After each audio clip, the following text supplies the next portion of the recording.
Fox Sports. We are Fox Sports. We are Arizona.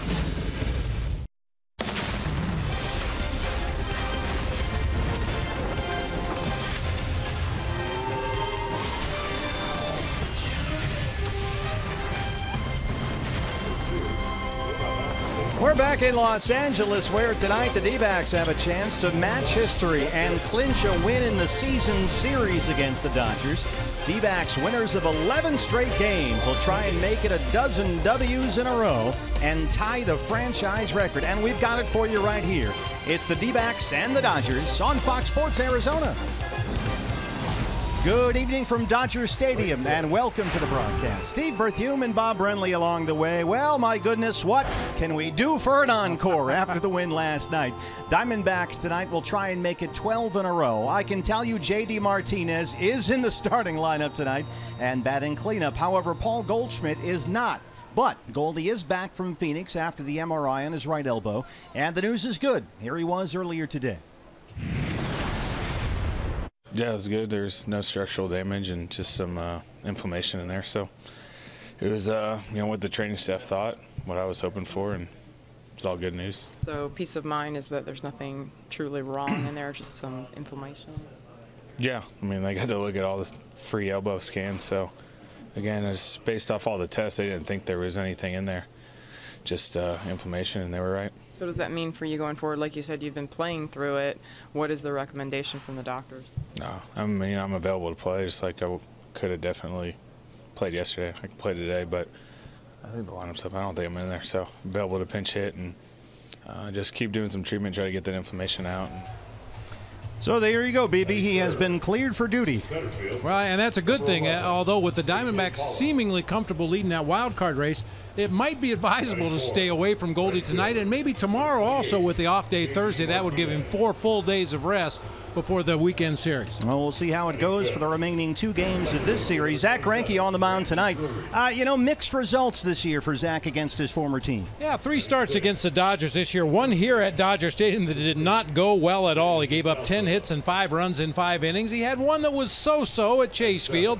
His last time out, however, against the Dodgers, really good. Gave up only 1 run over 6 innings of work, 4 hits in that game against the Dodgers. Diamondbacks have not won 12 consecutive games since the Brenly era back in 03. They'll try and tie the franchise record. And the first pitch is coming up on Fox Sports Arizona. Diamondbacks baseball on Fox Sports Arizona is brought to you by Gila River Casinos. Earn rewards 10 times faster than ever before with the Card by Gila River Casinos. Sign up for the Card today. By Chaz Roberts Air Conditioning and Plumbing. Choose Chaz. By Jack in the Box and the Jumbo Jack. A home run for your mouth. By Santan Ford. We are Santan Ford. And by CenturyLink, connecting you to the power of the digital world.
brought to you by your Valley Honda dealers, where you get more standard features for less money. By Gigablast Internet from Cox. Get ready for the gig life. By Oregano's. Step up to the plate for a guaranteed home run. At Oregano's, your neighborhood pizza joint. Location statewide. By Phoenix Raceway. See Dale Jr.'s final West Coast race at the Can-Am 500 November 12th. Tickets at phoenixraceway.com. And by State Farm. Here to help life go right. Talk to an agent today or call 1-800-STATE-FARM. D-backs are rolling 11 straight wins. They haven't trailed in a game in their last 88 innings. JD and company coming up next.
Degrees. Steve Berthune, Bob Brenly, and Joni Jackson with you. The D-backs tonight can match their franchise record winning streak of 12 in a row, accomplished only once previously under the Bob Brenly regime, June of '03.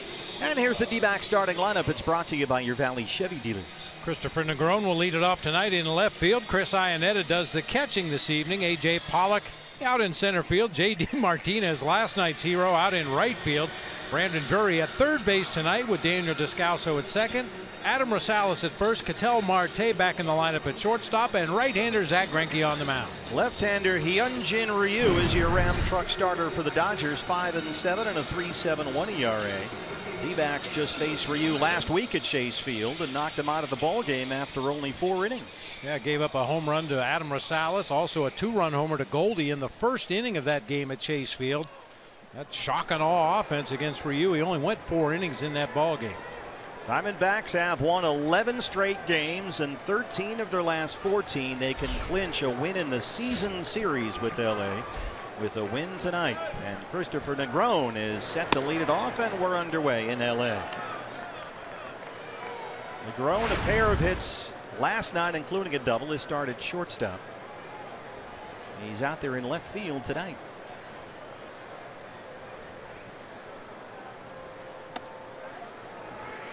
Negron in left field, batting lead off. Another right-hand bat for Torey Lovullo to get in there against the lefty Ryu. His hits last night, his first in the big leagues since June of 2015 when he was with Cincinnati. 1-2. Yeah, Ryu will feature a couple of different fastballs, a 4-seamer and a cutter. His changeup is his best secondary pitch. He'll go to it often, likes to bounce it in the dirt, get some swings and misses. He also has a big curveball he'll use from time to time. That's the pitch that generally gets him his most swings and misses. Yasmani Grandal back there tonight.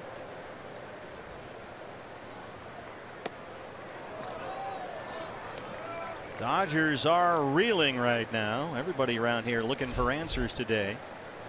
They've lost 4 straight games, 9 of their last 10, and their NL West lead is down to 12.5. Dave Roberts getting asked a lot of uncomfortable questions these days, and he really doesn't have any answers. I mean, it even got to the point they were questioning whether the absence of Jock Peterson affected the team chemistry so much that they can't win without him. Well, they've got Bellinger in center field tonight for the first time all year. Ryu strikes out Negron to start us off. Let's take a look at the Dodgers defense. That's presented by Nationwide Vision Center. Partial old timers game. Andre Ethier starting in left field tonight. As you mentioned, Cody Bellinger in center. Curtis Granderson over in right. It'll be Turner and Taylor on the left side of the infield. Forsythe and Gonzalez on the right side with Yasmani Grandal doing the catching for the lefty Hyunjin Ryu.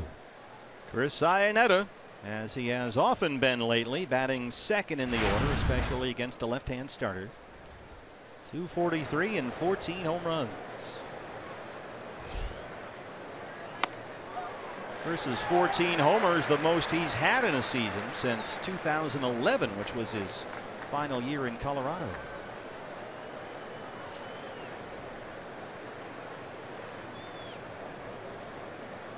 Saw briefly John Ryan Murphy in the 9th inning last night, the 3rd catcher on the roster right now. Ryu jumps ahead 0-2.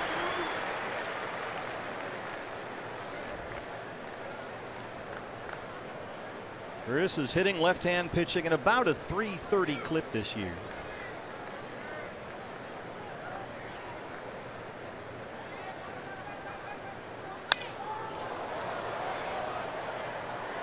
And now begins the process where he really starts to grind out the at-bat. We've seen him do this so often, which is one of the things that makes him a good fit for this 2-hole.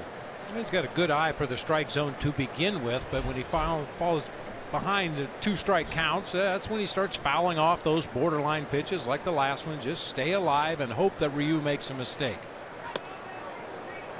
Missed away, and it's 1-2.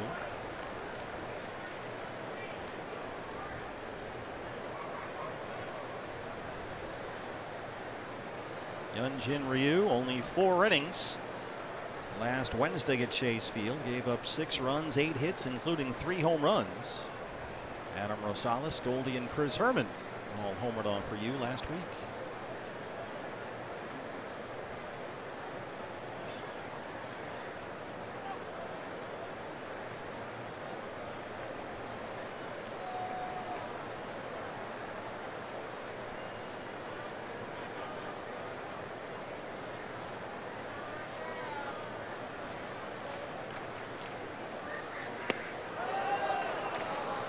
Lays off the breaking ball, and he's back even 2-2. Chris doubled and homered in his start behind the plate in Sunday's win over the Rockies. He's hit safely in 9 of his last 10 games.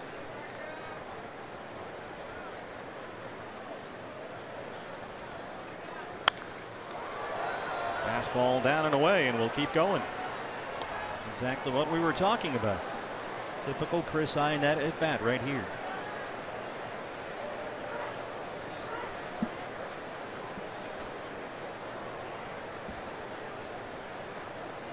Well, the difference being, unlike most number 2 hitters around Major League Baseball, if you make a mistake on Chris Iannetta, he might hit it in the seats.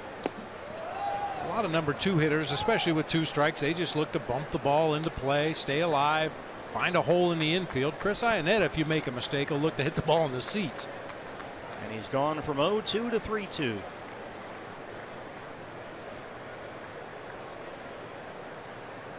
Yeah, he's got 3 home runs in his last 10 games. Chris Iannetta down 0-2, works a 1-out walk. That'll bring up A.J. Pollock. Fielder number 11, A.J. Pollock.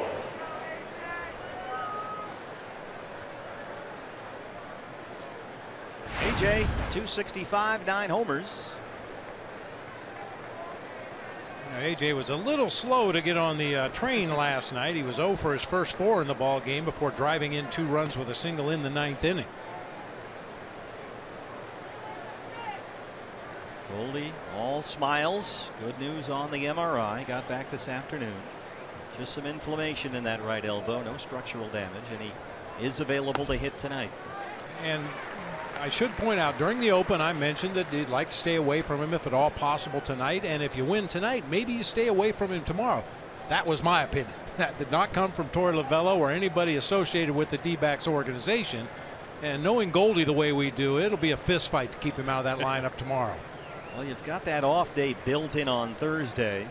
After we play here tomorrow night, that's a nice little incentive to sit him for the rest of this series, because then you give him a whole long stretch of games to rest that thing, and off you go on Friday. Otherwise, you might normally just run him back out there. I mean, 4 full days with treatment from the training staff and a visit to the doctor and an MRI to ease everybody's mind that there's no structural damage. I think with 4 full off days, getting treatment from the trainers, he should be ready to go Friday. 0-2 on A.J. Pollock.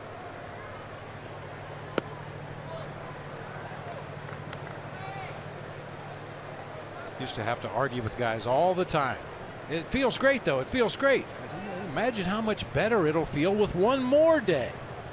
Well, you always had that hammer. You were not afraid to swing it. Whether a guy was hurting a little bit, slumping. And because we had good replacements, we had bench players that we had a lot of confidence in, guys that needed to get at bats on a more regular basis. So it was very easy if Tony Womack came up with a sore ankle or Gracie came down with a sore hamstring. It was very easy to sit those guys until they were ready to play at 100% again.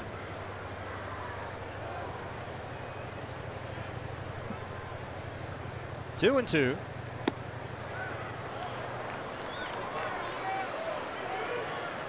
Although I have to say, I don't know if Gracie ever ran fast enough to pull a hamstring. I was going to say, he did seem to walk very aggressively, but that's about it. How about this back-to-back 3-2 counts by Iannetta and Pollock after both guys were behind against Ryu. Chris is at first with 1 out. Strikes out AJ. 2 down, and here comes J.D. Martinez. I think that was a straight changeup from Ryu that time. Little fading action away from AJ. Yeah, way out in front that time at 83 miles an hour. Oh, a few boos for J.D. Now keep this in mind. Our crack statistician Aaron Charlton has thoroughly researched this. No player in Major League history has ever hit home runs in 5 consecutive at-bats. So he's got that going right here. Come on, J.D. He hit 4 last night in his final 4 plate appearances. I mean, where do you start with this guy last night? His first appearance at Dodger Stadium as a Diamondback. And he became the first Major League player ever to hit 4 home runs in a game in this ballpark. And the first D-back ever with a 4-homer game. The 1-0 from Ryu. High in the air. He got just under it a bit. Ethier's out there. And that gets a standing ovation here in L.A. Zach Greinke coming up.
Starter for the D-backs tonight, the right-hander Zach Greinke, 16 wins. No pitcher in baseball has more.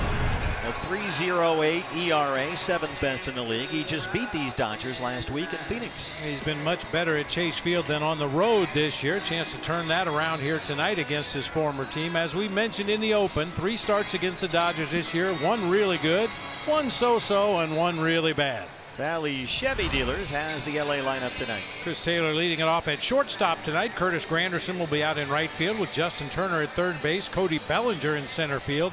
Yasmani Grandal doing the catching. Adrian Gonzalez at first. Andre Ethier out in left field. Logan Forsythe will be at second base, and Hyunjin Ryu on the mound. Taylor 0 for 4 last night with 3 strikeouts. Leads it off.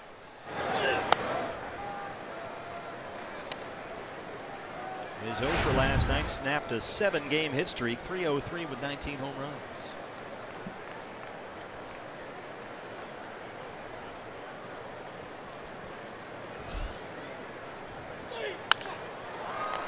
Rosales at third. 1 down. Time now, BB, for your Valley Honda dealers. Key to the game. Yeah, the key to the game for Zach Greinke, as we've mentioned, 3 starts against the Dodgers. A mixed bag of results. Just have selective memory. Remember the good outings you had against the Dodgers and learn something from the bad one. I'm sure Zach went back and looked at the video to see whether it was a matter of the wrong pitch or the wrong execution of the pitch that caused him to get banged around here at Dodger Stadium earlier this year. That was his 3rd start of the season, middle of April. Ever since then, he has been lights out. Curtis Granderson, the right fielder tonight. 213, 23 home runs. His bat has really nosedived lately. Just 2 hits in his last 30 at bats.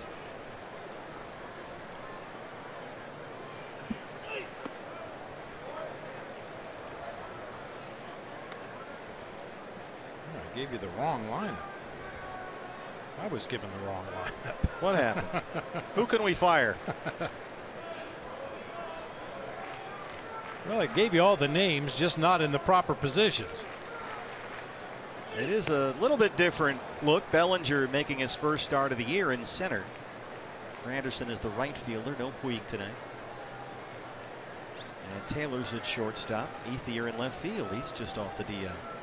1-2 on Curtis Granderson.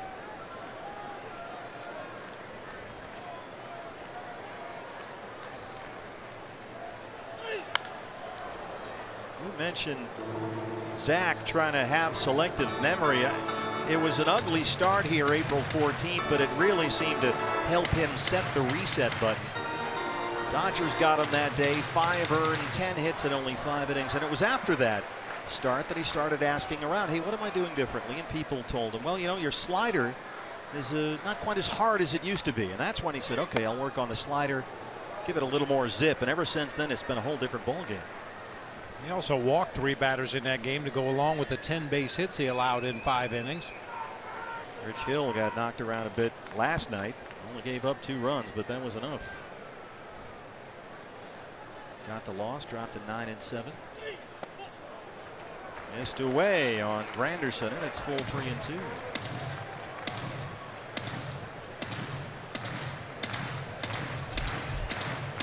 The Red Menace on deck.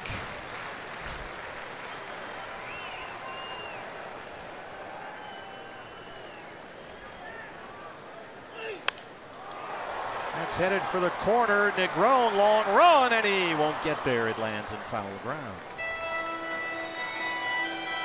Let's take a look at the Diamondbacks defense. That's presented by Nationwide Vision Centers.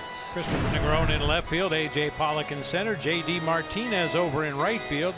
Adam Rosales will be at third base with Ketel Marte at short. Brandon Drury at second base. Daniel Descalso over at first. Chris Iannetta doing the catching tonight for right-hander Zach Greinke. Different look out there tonight. No Lamb, no Goldie. Peralta getting the day off as well against the lefty. High in the air to center for AJ.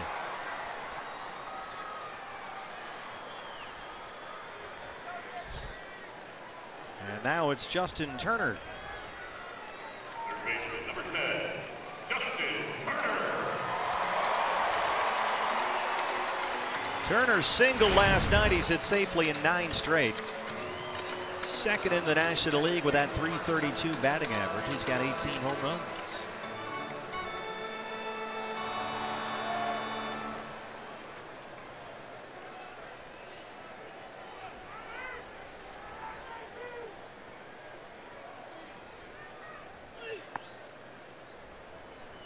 Fastball is in there, and it's 0-1.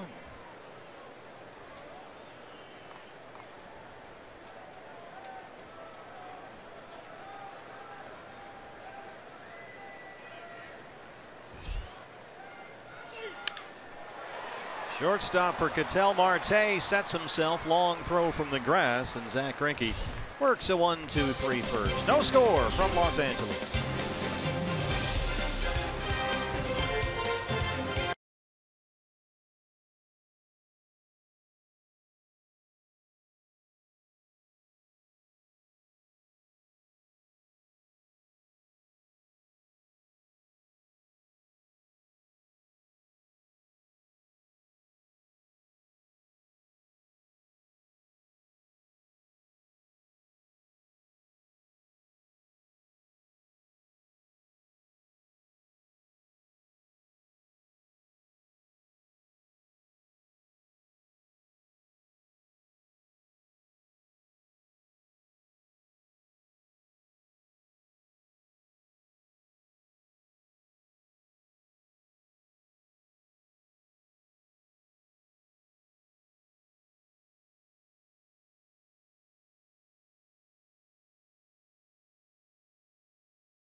More on Paul Goldschmidt. Had the chance to talk to Goldie today, and yes, he did actually receive a cortisone shot in that elbow just to sort of calm down the irritation. But look, according to him, he's ready to go anytime that Torey Lovullo is ready to put him back in the lineup. Now, one other interesting note, and Torey said he mentioned this to all of his players, just as we head down the stretch here, we're into September, you know, limiting throws and swings, just be mindful of that. So Paul will do that as well. I asked Paul, guys, if he was able to watch the game last night. He said actually his flight was delayed, but he was able to listen to the Gub and Candy right before he got on the plane. So he did listen to that fourth home run. He was listening. I'm not sure if it was on the app or the radio, but you know what? He said it was incredible. He's so glad he was able to listen to that. Yeah, score for Goldie right there. Brandon Drury leads off the second inning. And there was some broadcast history made last night. We should congratulate the governor. There he is, Greg Schulte on the left there, Tom Candiotti on the right, and Leo Gilmartin overseeing, as he always does. How about this? The governor and Oscar Soria on Diamondback Spanish radio have become the first baseball duo, this is high in the air to left center, ever to broadcast a perfect game, a 20 strikeout game, and a 4 home run game. How about that? So the governor and Oscar were both, there's Oscar on the right there, along with the former mayor of Benson, Arizona. And that leads us nicely to our Coors Light Cold Hard Facts. Yeah. D-backs now the only major league team with a 4-homer game, a perfect game, a pitcher with 20 strikeouts in 9 innings. And Greg Schulte and Oscar Soria were on the call for all 3 games. So congratulations to our colleagues as well. Daniel Descalso, the start at first base tonight for Golden.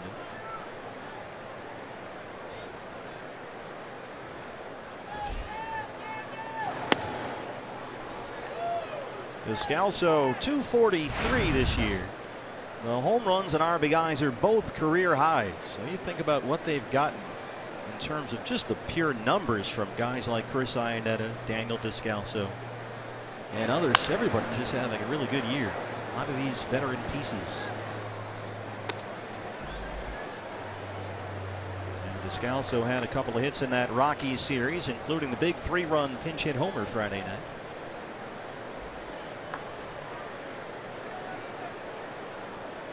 This has been an atmosphere where other players come in and thrive, like Daniel, and certainly J.D. Martinez. He's fit like a glove in this clubhouse.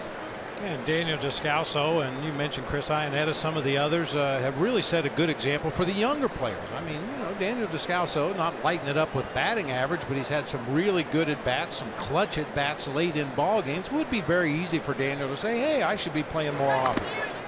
But he knows his role with the ball club. He stays ready whenever Torrey puts him in the lineup. He gives you 4 or 5 good at bats. If he's on the bench, he's always ready for that pinch hit at bat. Ketel Marte back in the lineup after he was a little dehydrated following the Rockies series. And Adam Rosales has certainly contributed after his acquisition from the A's at the trade deadline. Had a home run here last night. 2-2. Another full count against Hyunjin Ryu. That's why I thought it bared a little closer examination of the return of Adrian Gonzalez to the Dodgers lineup. This is a guy that's been an everyday player his entire career. But the idea is he's going to come back as a bench player. Now, Chase Utley successfully made that adjustment over the last couple years, transitioning from an everyday guy to a part-time guy.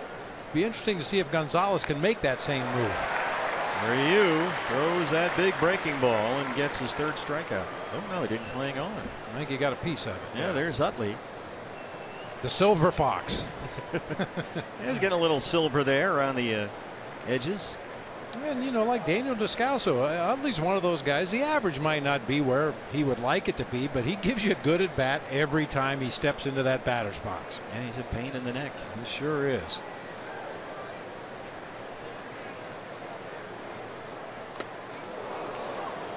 That one hit Yasmani Grandal. Like a fastball that ran up and in, and Daniel tried to check his swing that time. Just got a piece of it, fouled it right down into Grandal, right off the right knee.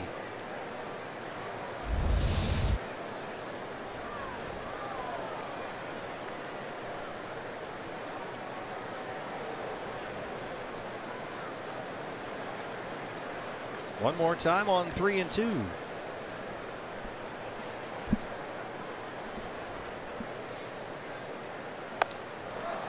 Just upstairs, second walk issued by Ryu. I'll bring up Adam Rosales. Baseman number 9, Adam Rosales. Well, Rosales pesky pulled one out of here last night. He sure did. They all count the same. 247 homers, couple of hits last night, including this one that slices around the right field foul pole. I believe it's 335 right down that right field line. He hit that ball about, oh, I don't know, 330 actually. He hit it about 335.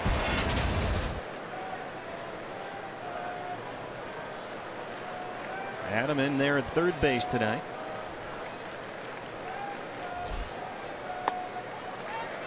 There's been a valuable pickup there, of course, without Nick Ahmed. They're down CO right now. Rosales is filled in shortstop. He's played some second. He's at third tonight. He was in there at first base last night for Goldie. And he's got 10 hits in his last 13 games.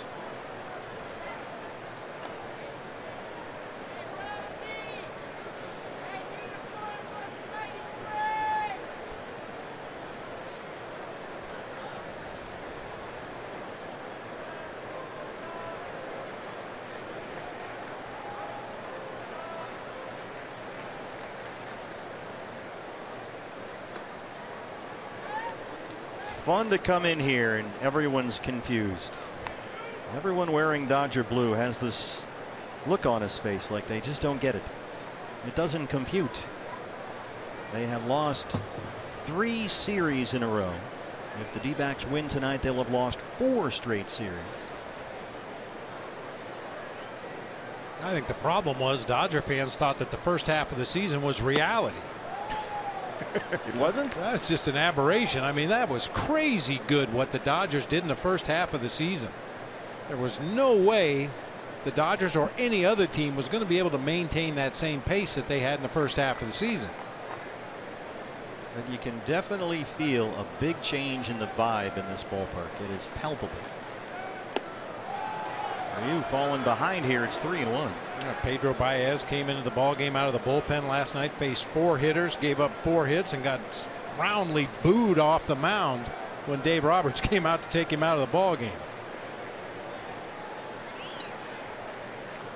Well, Dave Roberts said after last night, we got our butts kicked all around. No other way to put it.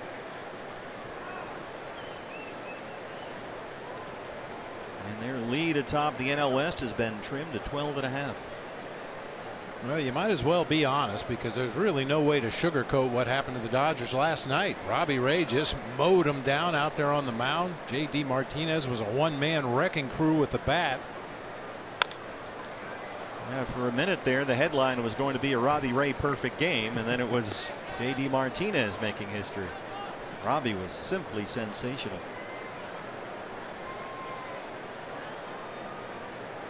Rich Hill pitched a real good ball game too. Only gave up the 2 runs. Had 9 strikeouts in 6 innings. Really making Hyunjin Ryu work here. Second inning in a row, the Diamondbacks have had 3 and 2 counts. 2 in each inning.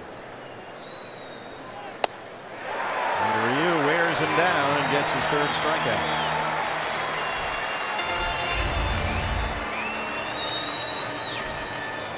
That's a little cut fastball to the back door that time.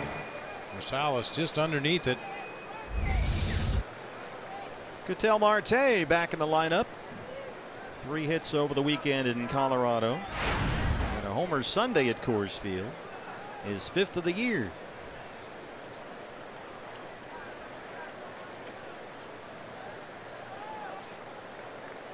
Descalso, the runner at first and 2 outs. Ketel has it safely in 4 of 5 games after he sat out a couple of days last weekend with that tight hamstring. And was a little dehydrated after the 3 games at Coors Field's mile-high elevation. So he sat out last night. It's it hard, but right at Taylor at shortstop. Bottom 2 coming up, no score. D-backs and the Dodgers.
No score, bottom 2. D-backs fans, as the fight for postseason continues, don't forget, if you can't watch the game on TV, stream it live on your mobile device. Use Fox Sports Go. It's presented by your Valley Honda dealers.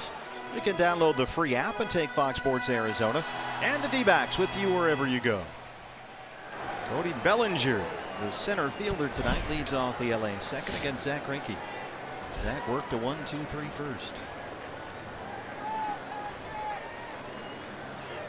D-backs put 3 defenders on the right-hand side. There's strike one. Bellinger's second in the National League with those 36 homers. He's hitting .270 on the year. 0 for 4 last night. Marte and Drury both on the first base side of second.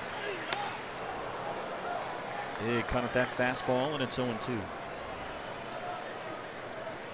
Bellinger has never played, at least up until this game started, 1 inning of center field in the big leagues. He has made about a dozen starts in center in the minors, including 2 earlier this year with Oklahoma City.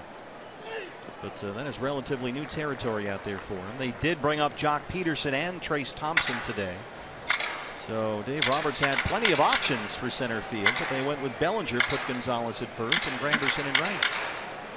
There's Trace Thompson. He has not hit all year long. Peterson's swing has just turned into a disaster. Went down to AAA to try and work it out. Didn't have much luck there. They don't know what they're going to do with him. He might not even be in the postseason roster. Turner Ward has got his work cut out for him.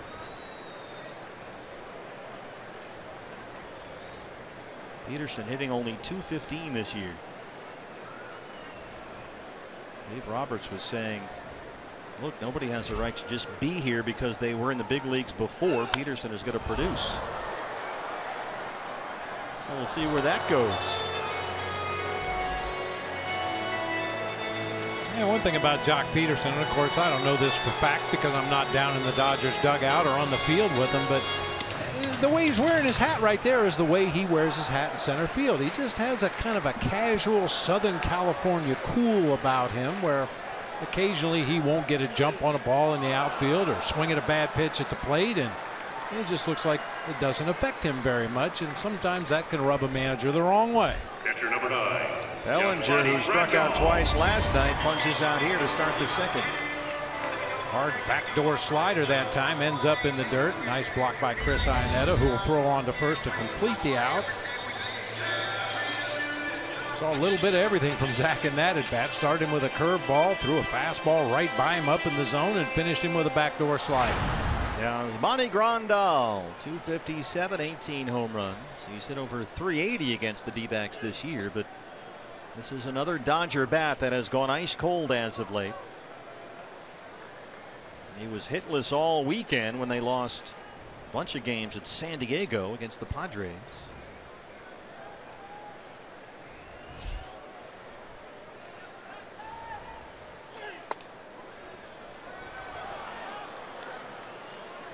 In just the last 10 days, the Diamondbacks have trimmed 8.5 games off the Dodgers NL West lead, which right now is at 12.5.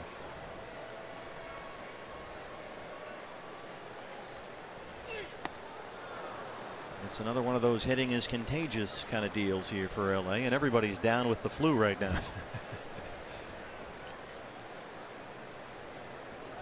Of course, Robbie Ray will make a lot of hitters sick. A career high last night, 14 strikeouts. Tom Seaver, the only pitcher who ever had more strikeouts in a game in this ballpark.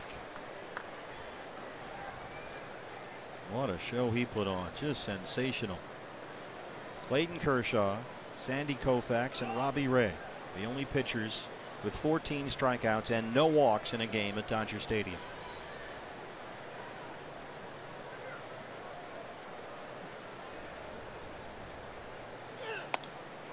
Oh, man.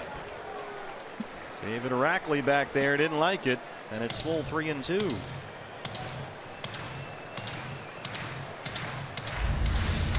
Maybe low. No, right at the bottom of the zone. That's a good pitch.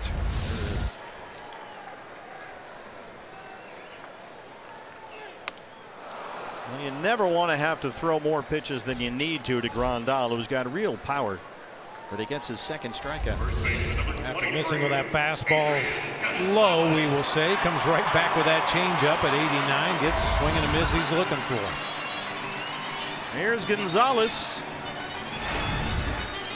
It's been a difficult year, out more than 2 months this summer with a herniated disc in his back. 247. He's got only 2 home runs all season.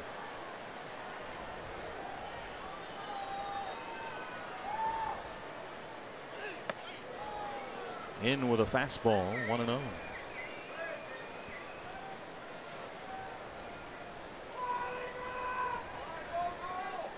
Drury backing up at the outfield grass at second base. Marte near the bag at short.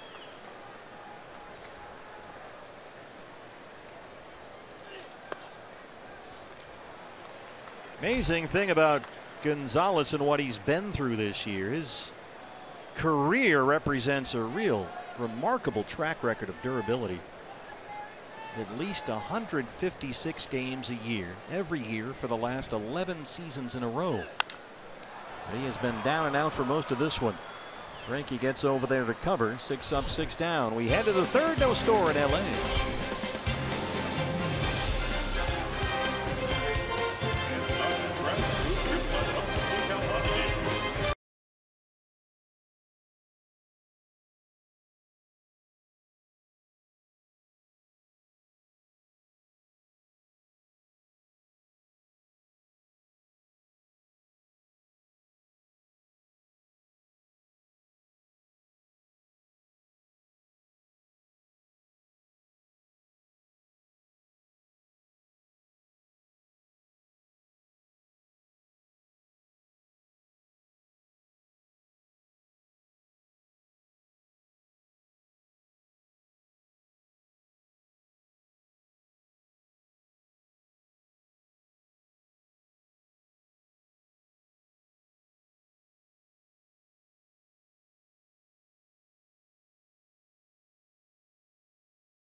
No score as we start the third. State Farm winning combo, 2 innings so far. We haven't trailed, so that's 90 now, BB. 90 consecutive innings without trailing in a ball game. That's a good thing. Pretty good. Oh, it's been a great streak. Diamondbacks scored early. 8 of the first 10 wins of this winning streak. They scored early, took a quick lead. And that really helps that pitcher for the Diamondbacks when he takes the mound with a lead in the ball game. Well, here is the pitcher, Zach Greinke. Starts us off in the third. D-backs tonight can match their franchise record winning streak, 12 in a row. They've only done it one other time, June of 2003.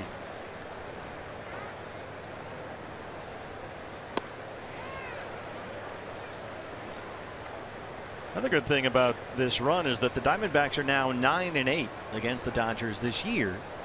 And that means LA has to win both tonight and tomorrow night, or they'll lose the season series for the first time in 4 years. So the worm is turning. That one rolls just fine.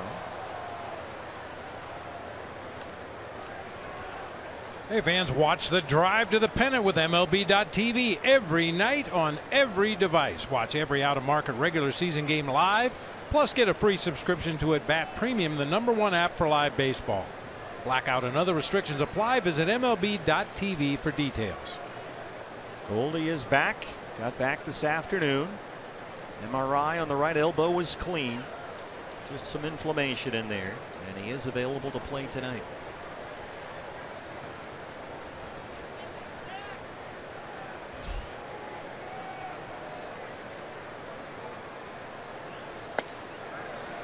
Called strike 3. 4 strikeouts for you. 1 down in the third. Number 45, Christopher DeGrom. Leadoff man Christopher DeGrom, the left fielder tonight. DeGrom struck out to lead off the ball game.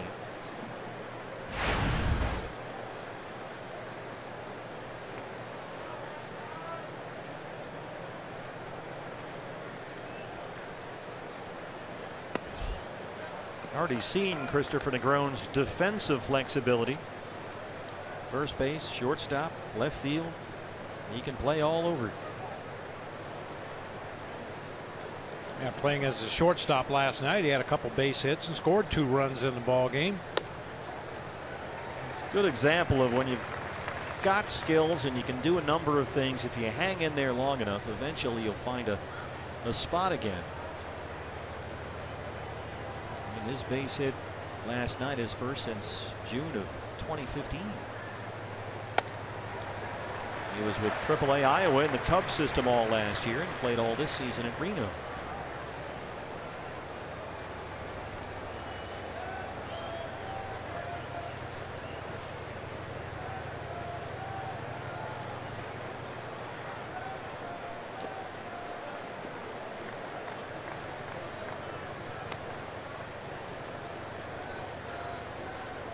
Everything going wrong for the Dodgers. Lost 9 of 10. Iannetta on deck. They haven't hit a whole lot, but the biggest issue has probably been the pitching. Dodgers starters in their last 10 games, 1-7 with a 7.01 ERA. And that one win was a Clayton Kershaw victory Friday at San Diego. They won that game 1-0. Big slow curveball. He's got that going tonight. 5 strikeouts. Yeah, starting to get a feel for that curveball and also that backdoor cutter. That was the pitch he got Zach Greinke with. This is the big slow curveball this time to get Negron. Chris Iannetta worked a walk his first time up. Was down 0-2 in the count. Worked at full, took a base on balls.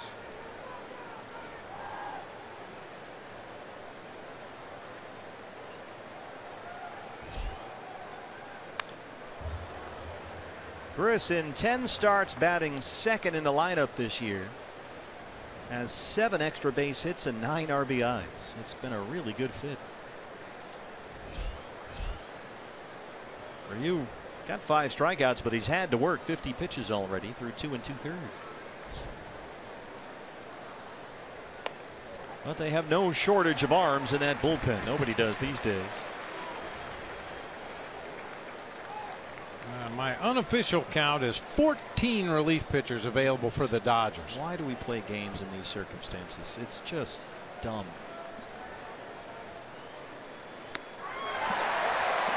Well, Ryu strikes out the side in the 3rd. No score from Dodger Stadium.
League wild card race. D-backs 6.5 up on the Rockies. Trevor Story, Rockies hosting San Francisco, and he crushed that one. Colorado all over the Giants tonight. Scooter Gennett and the Reds. There it goes at Great American Ballpark. Milwaukee trailing the Rockies by a game and a half for that second wild card spot. T-Mobile presents the Unlimited Baseball Break. A look at the updated standings. Milwaukee has lost, so they are dropping a game here 9-3. Rockies have a 3-run lead in the 7th. And the Cardinals, who are only 3 games back, are leading at San Diego 5-4. Here it's 0-0, D-backs and Dodgers. Andre Ethier leads off the LA third. Ethier just activated from the disabled list on Friday, 0 for 6 this year. In his 12th big league season, he's only appeared in 4 games all year.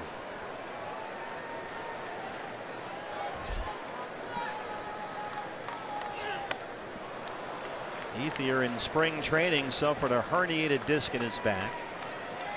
Was not even able to begin a minor league rehab assignment until the middle of August. And then when he finally did start to rehab at Oklahoma City, came up with a neck injury that slowed down that process. So it's been a long, frustrating, grueling year for Ethier. Now at the age of 35, another guy who seems near the end of the road. He only played in 16 games last year. Had a broken leg in spring training against the D-backs at Salt River. Fouled the ball off his front foot. It looked innocent enough at the time, but missed almost a whole season.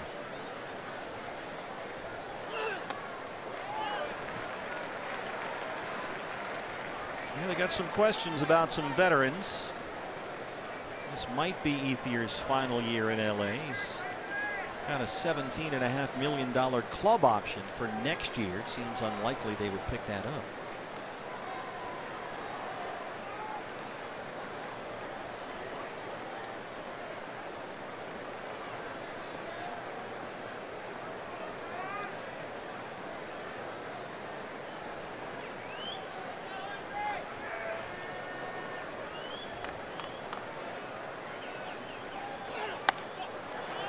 Missed up with a fastball, and it's full 3-2.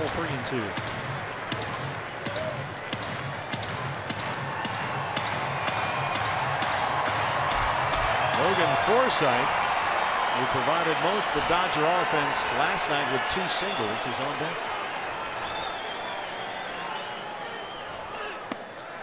A leadoff walk. First base runner against Greinke tonight.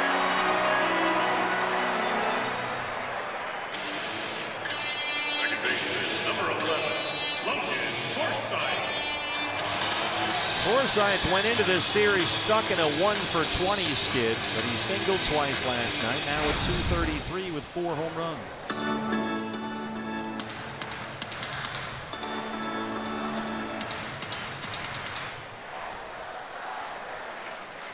He's the number 8 hitter. Pitcher Ryu is on deck.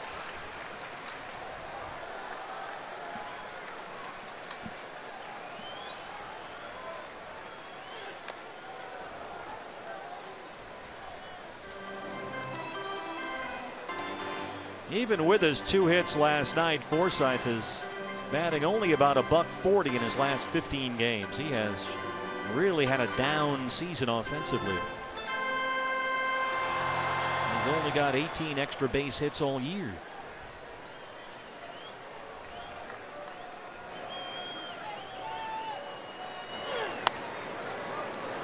Oh, 0-2.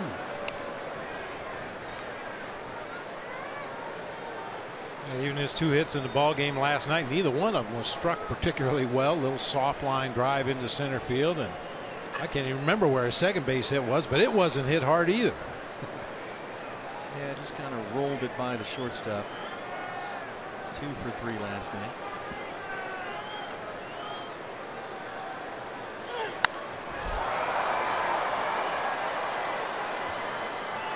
Funny thing was, he was acquired from Tampa Bay last winter because they thought he could give them some pop and some production as a right-hand batter. They really struggled last year against lefties. And here's a guy who hit 37 home runs his 2 previous seasons with Tampa Bay. But he's only got 4 this year.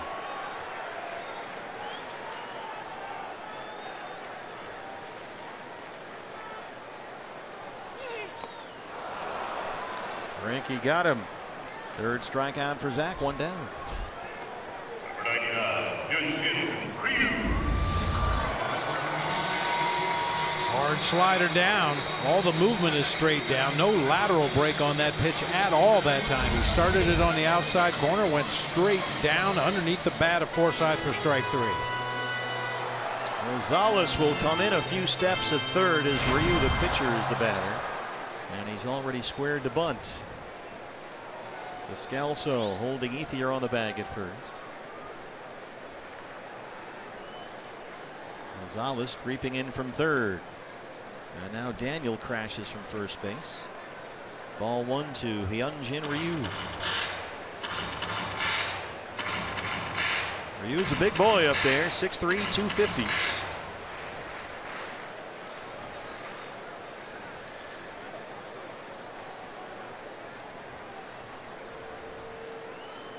Well, this has the potential for a bunt into a double play. Fingers crossed. The way Zach Greinke bounces off that mound and fields his position. A slow runner at first, a slow runner at the plate. Yeah, just hope for a hard bunt right back to the mound. That would work out just fine. Zach Greinke has 3 Gold Gloves. He's won the award each of the last 3 seasons.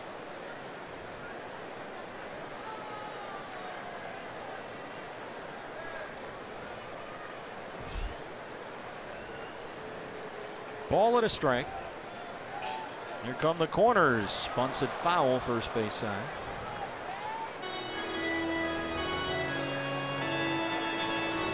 Oh, how about that? Hear that song on the organ? 99 Luftballons. Nina. Luftballons. Yeah. Good pull. I didn't know who the artist was. 80s music, that's my jam. Dave Roberts wants to talk it over. Saw Ryu pointing down to Ionetta's glove. Checking in with David Rackley after he fouled that one off.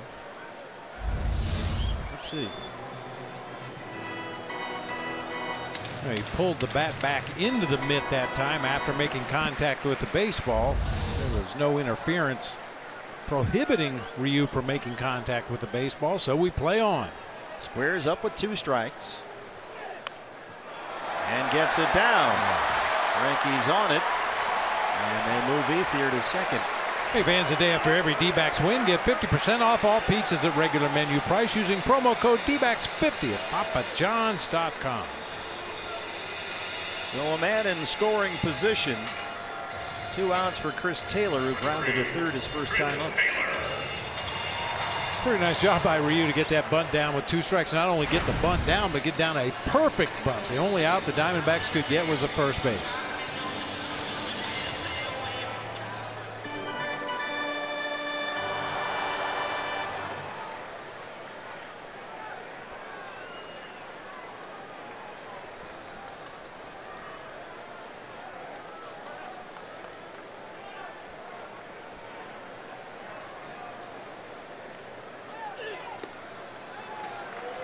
Breaking pitch missed. It's 1-0. Taylor having a good second half, just under 330 since the All-Star break with 9 home runs.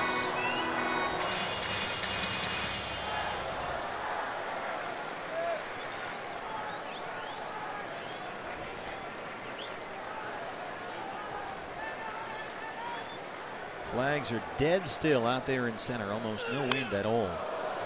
1-1.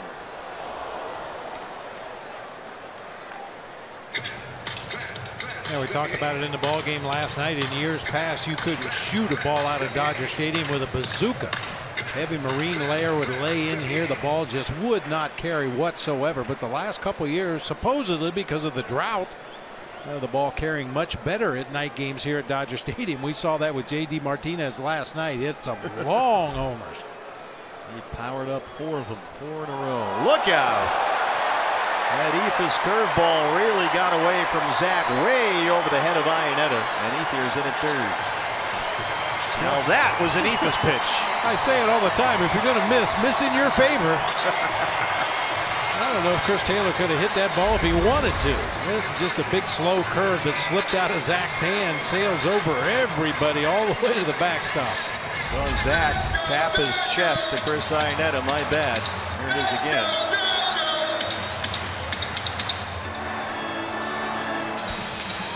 Two and one, Ethier at third, 2 outs. Now that was a wild pitch. That's a wild pitch.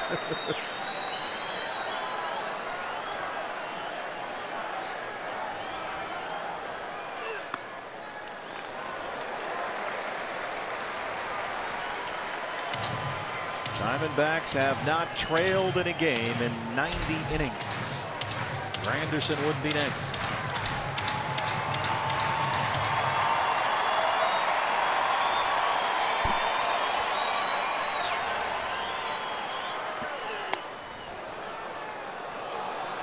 Late strike call there from David Rackley, and it's full 3-2. This is always an interesting pitch from Zach Greinke because he might throw anything. Yeah. You know, a lot of pitchers, if they're behind in the count or at 3-2, you can be pretty sure you're going to get a fastball, but not with Zach Greinke on the mound. Slider.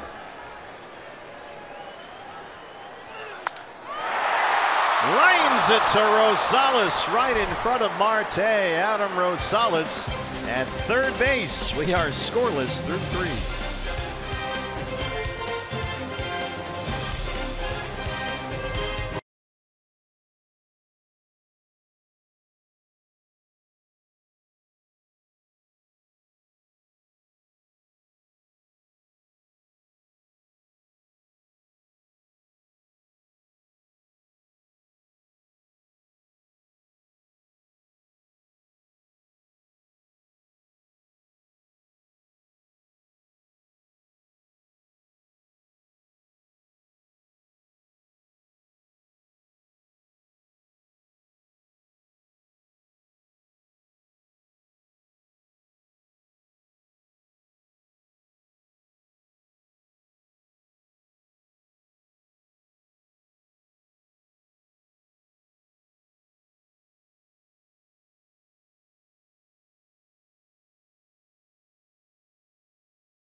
By JD Martinez. So I talked to JD today once again, and Cooperstown called. They want the bat from last night. 4 home runs in 4 plate appearances. He said, no, I really want to keep the bat. More to do here with it.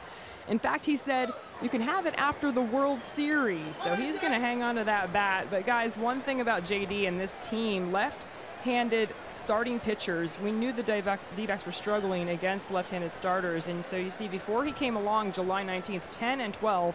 Since then, 10-2. That is best in baseball. And since July 19th, the D-backs as a team are hitting .270 against left-handed pitching.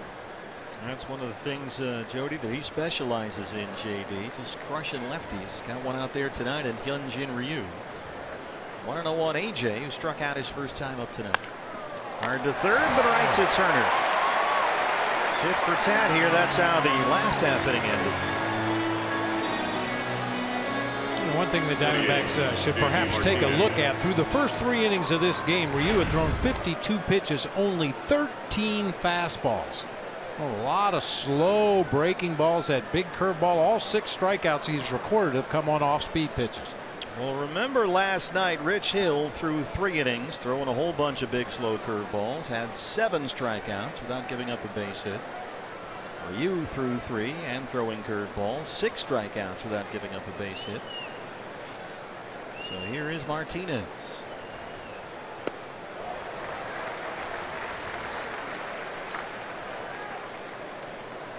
Just the 18th 4-homer game in Major League history, and the first ever in which the player had more home runs than the other team had hits. Dodgers only 3 hits last night. That one is fair, headed for the right field corner. Arum's off the wall. Granderson's out there. J.D. Martinez. Maybe J.D. tonight stands for just doubles. That's just a lousy double. That's right. Shot that one right down the right field line. There's a fastball away that time from J.D. Stays right on it. He is such a good opposite field hitter. His approach is always to let the ball get deep in the zone and then just flip the bat out there and drive it the other way. First D-backs hit. Brandon Drury down. Diamondbacks with a chance once again to get the early lead. It was Martinez's homer in the 4th inning last night that made it 2-0 Diamondbacks. Drury flied out his first time up. There's ball 1.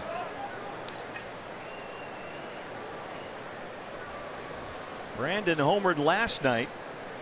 He and Martinez went back-to-back in the 7th inning off Pedro Baez. He has homered in 2 consecutive games now. Had a home run Sunday in Denver.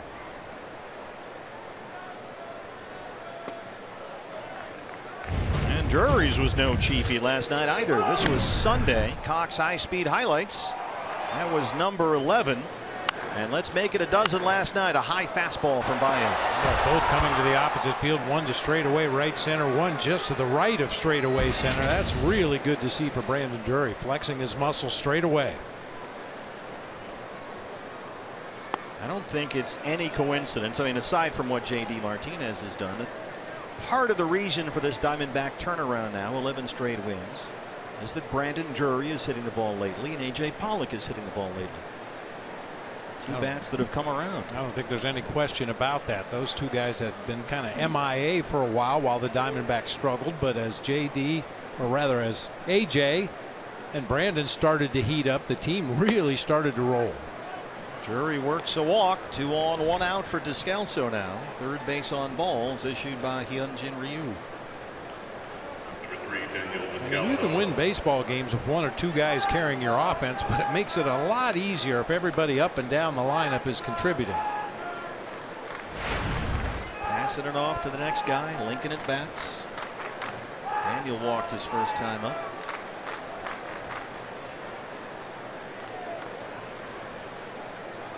Martinez is at second. Drury at first. 1 out.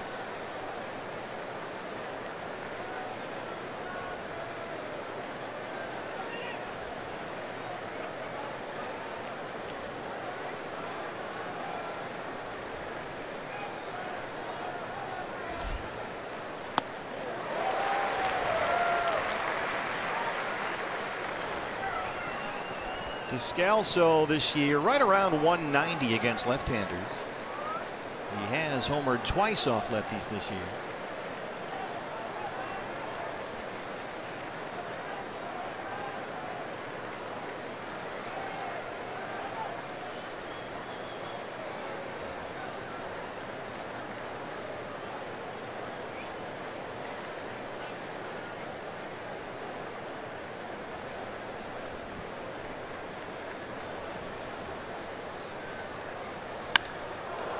Headed for the left field corner. Ethier's over there, and that ball is high off the wall. J.D. is home. Drury stops at third, and it's 1-0 Diamondbacks. RBI double for Daniel Descalso. That just missed a home run.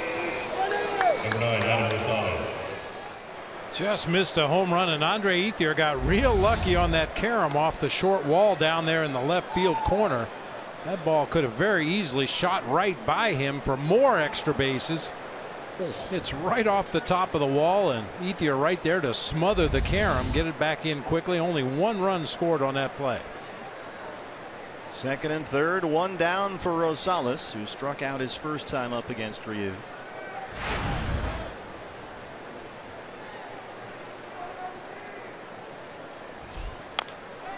There's a little tapper to third. That rolls just foul.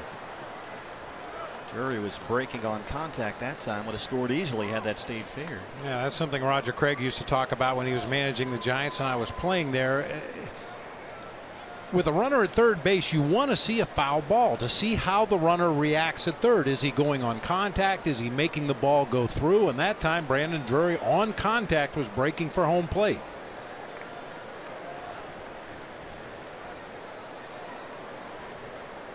D-backs took their first lead in the 4th inning last night. Same here tonight. Trying to tack on a few more right here. This is a good matchup. We flash back. Rosales and Ryu. Got a hanging curveball back at Chase Field and banged it out of here to straightaway center field. One of 2 home runs in the 1st inning against Ryu at Chase. Goldie had the other one. Chris Herman added one later in that game.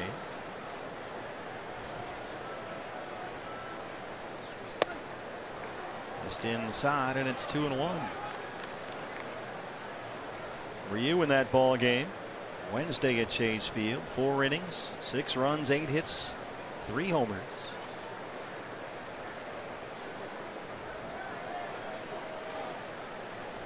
Drury at third, Descalso at second, 1 out, and a run is in.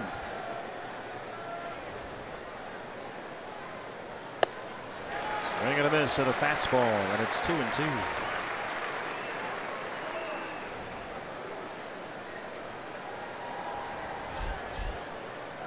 Ketel Marte, who lined out hard to shortstop his first time, is on deck.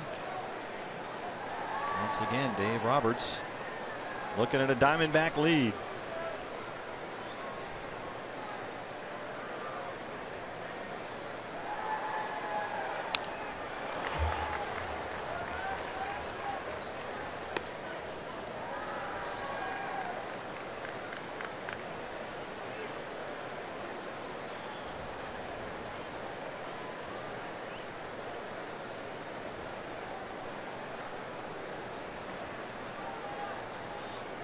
A ground ball anywhere but back to the mound is going to score another run. We saw Brandon Drury on the move on a foul ball. He's probably still going on contact. Gonzalez strikes out. 2 down for Marte. That's 7 strikeouts for Ryu. Number 4, Ketel Marte.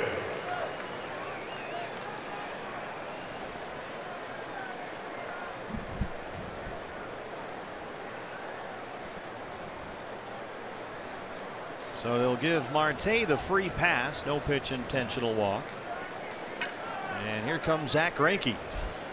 So it's bases loaded, 2 outs for the pitcher.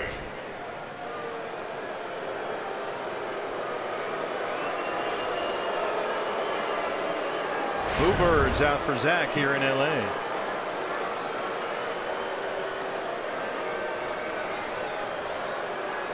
They're just bitter.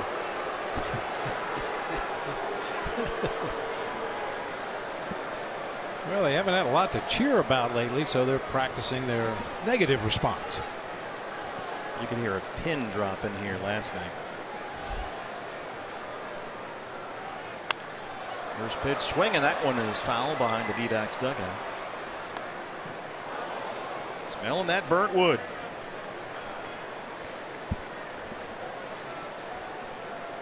Brandon Drury is the runner at third. Daniel Descalso at second. Ketel Marte at first.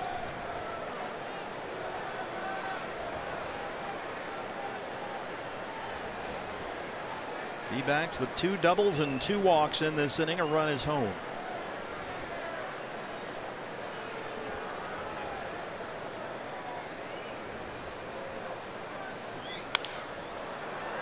Bounced in the hole. Taylor, tough throw, but he makes a nice play. And Ryu leaves him loaded, but the D-backs grab the early 1-0 lead.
Just taking a 1-0 lead over the Dodgers. Time to take a look at this day in Major League Baseball history. Brought to you by Geico. We go back to the 0-1 season. Curt Schilling with 8 innings of 5-hit ball beat the Giants 7-2, becoming the first 20-game winner in the long franchise history of the Arizona Diamondbacks. That was a heck of a year.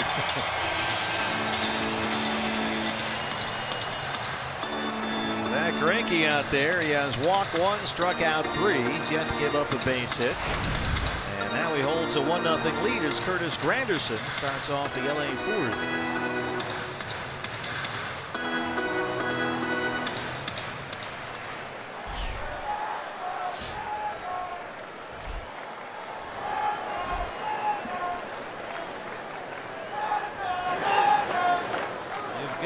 Careful with Granderson. He's only played 15 games with LA since his trade for the Mets in the middle of August.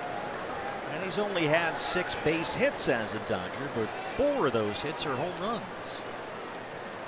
Broken bat, that one goes foul, and it's 0-2.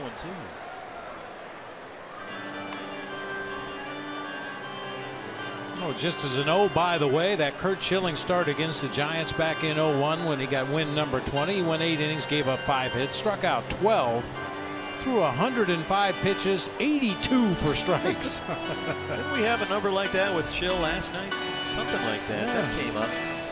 He was a strike thrower, just pound away at that strike zone. He could throw a strike at the knees on the outside corner whenever he wanted to. And usually it was the first pitch of every at-bat was a fastball at the knees on the outside corner, and there really wasn't much opposing hitters could do about it. He always told me that was the best pitch that he could ever throw in any situation. And I guess he could do it almost at will. 50th pitch from Greinke on the way. That one's tapped foul.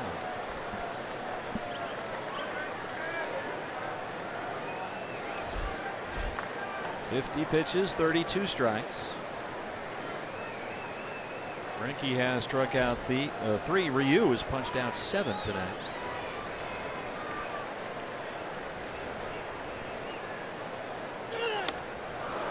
Got him on a high fastball. 4 strikeouts for Zach.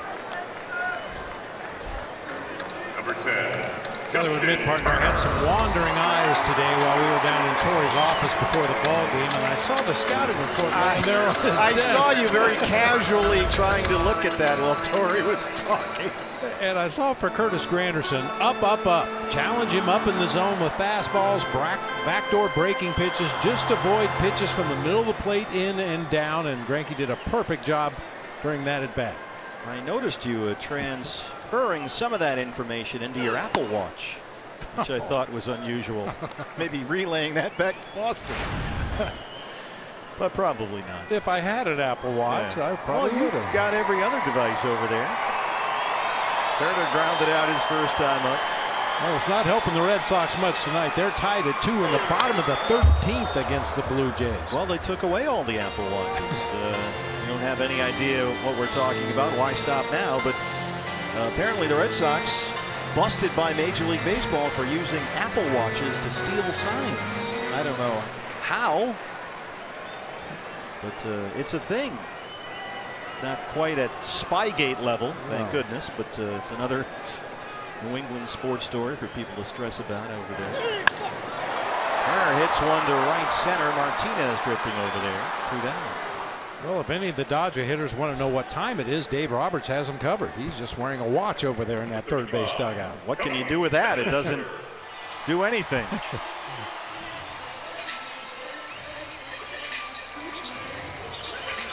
So that was the latest controversy today. Bellinger, a strikeout victim his first time.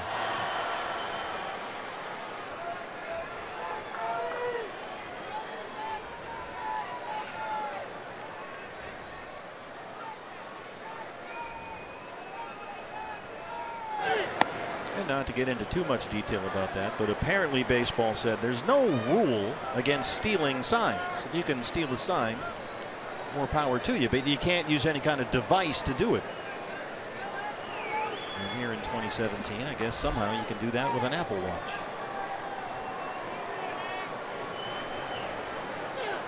And we've seen a bunch of teams this year, Diamondbacks included, that have whole fleet of iPads down there in the dugout with video of the opposing pitchers, video of the guys in the bullpen. There they are. The hitters in the opposing lineup. If you want to go take a peek and see something, they're all lined up right there for you. And there's one for watching Weekend at Bernie's too. I figured one would be on Major League. That's always playing in the clubhouse everywhere you go. Darn. Shut up, darn. Big swing. That looked like the swing that Dave Roberts was talking about the other day. A long swing from Bellinger that's gotten a little longer lately. Backdoor slider. He's out in front.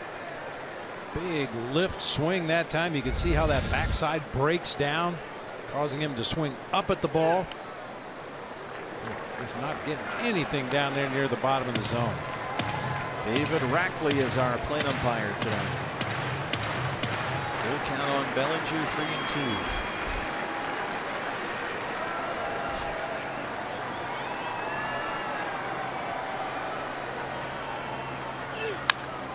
Reaches out and lifts it to center. A.J. backing up, and he's got it just shy of the warning track.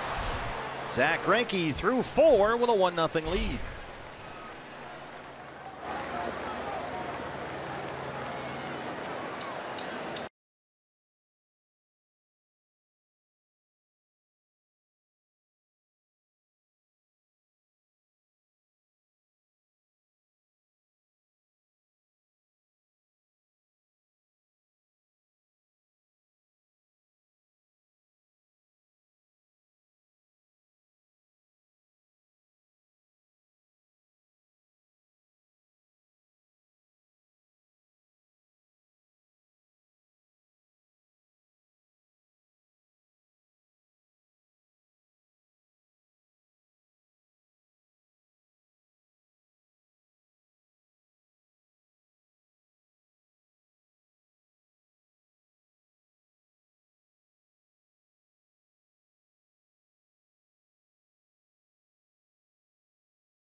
Four straight, 9 of 10. They trail this one to the Diamondbacks.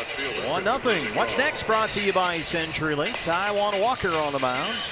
Our final game against the boys in blue tomorrow night. Kenta Maeda, the right-hander, will get the start for LA. An outstanding start for Taijuan Walker last time out against the Rockies. That was a 9-5 Diamondbacks victory. He went 5 innings, gave up only 3 hits, struck out 10, did not allow a run.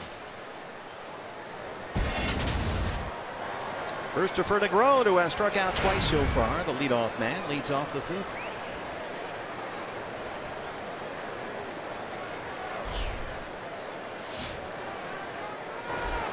Very similar pattern here tonight and last night. Last night, Diamondbacks had a 2-0 lead after 4, and Robbie Ray had not given up a base hit.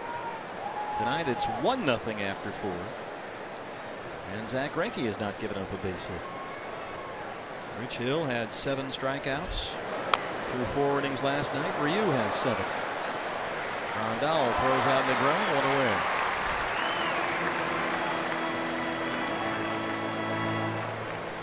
Catcher Chris Iannetta. Chris Iannetta in the 2-hole tonight. He has walked and struck out.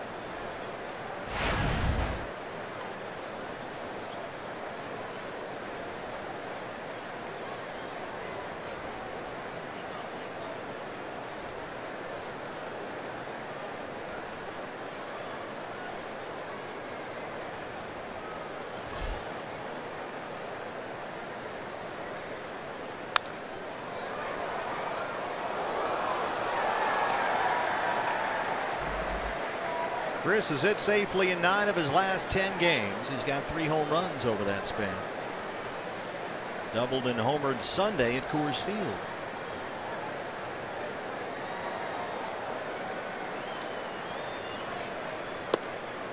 D-backs 6.5 games ahead of the Rockies for that first National League wild card spot and the right to host the wild card game. That would be Wednesday, October 4th.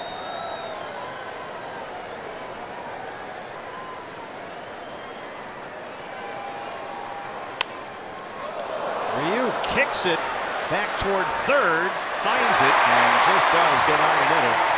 2 outs. Big save and a beauty there, just wasn't quite sure where the baseball was.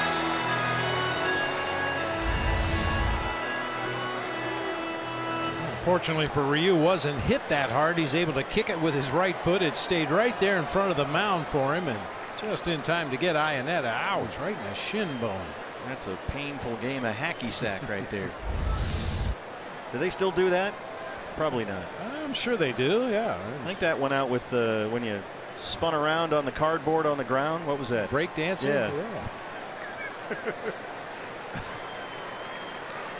Oh, those were good times. I imagine if you go to Portland, they're playing hacky sack. Yeah. Are you hobbling around out there? He's asking for a couple of warm-up tosses.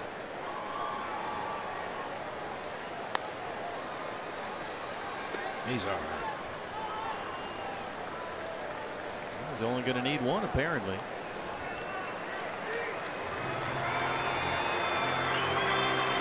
I'm just perpetually amazed by professional athletes in any sport. I mean, he just got whacked in the shin with a ground ball back up the middle of the field. You know it still hurts, but as I say all the time, you have the trainer come out there, they poke around a little bit. Well, there's nothing wrong. You just have a bruise. Okay, if I can't hurt it any worse, let's keep playing. But it hasn't stopped hurting. Dodgers have 3 infielders on the left-hand side for A.J. Pollock, who is 0 for 2. A.J. has struck out and lined out to third. He's got a 6-game hitting streak going. A.J.'s hit safely in 8 of his last 9.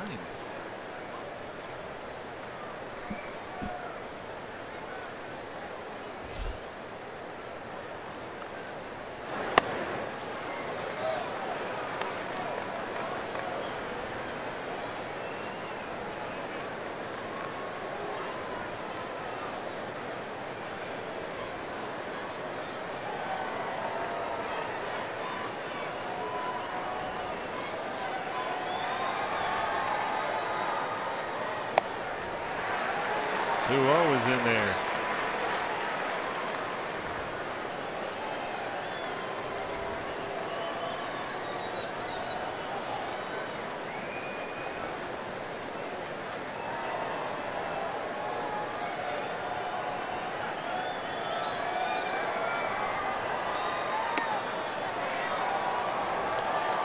J.D. Martinez on deck.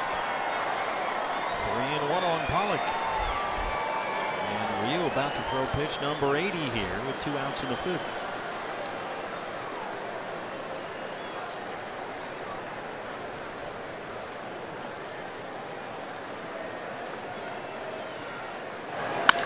That's belted into left center field. 2-out single. D-backs' 3rd hit tonight. Nice swing by A.J. Had the count in his favor there at 3-1, anticipating a fastball from Ryu. He gets it and rips it through that left side of the infield. Good to see A.J. making solid contact with consistency. We'll make it a 7-game hitting streak for A.J. and a chance for J.D. Martinez, who doubled and scored his last time up. Always good to have runners ahead of this guy. That's how it got started in the 4th inning last night. Negron a leadoff single, then Martinez the home run. Dodgers have the shift on the left-hand side. There's no one over there on the right side of the infield. Gonzalez holding Pollock on the bag at first. Here's a fly ball left field. Ethier on the warning track. Bottom 5 on the way. It's 1-0 Diamondbacks.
Rocket Arms is presented by Quicken Loans.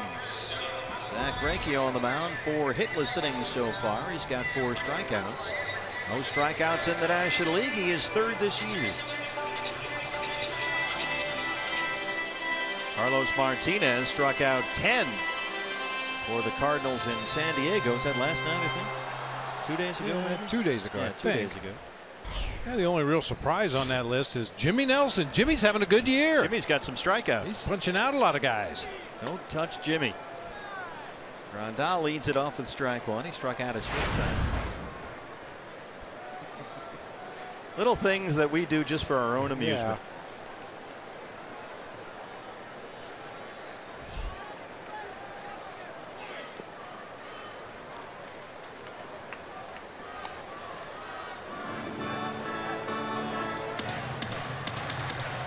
Yasmani Grandal's last extra base hit was August 24th. Since then, he's hitting only 200 in his last 9 games, all singles. This is a guy with real power. Popped it up behind the screen and out of play.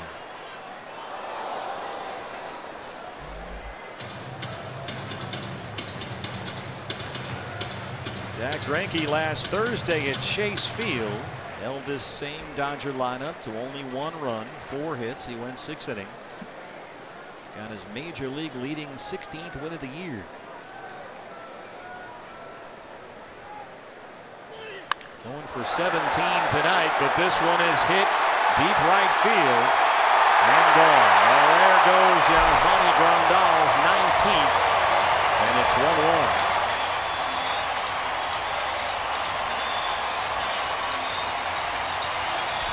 His first extra base hit in 10 games ties it up.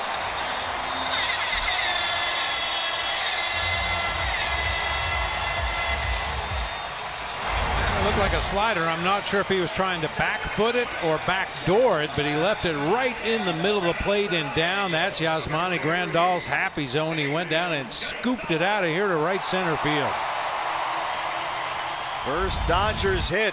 1-1 ball game. Here's Gonzalez.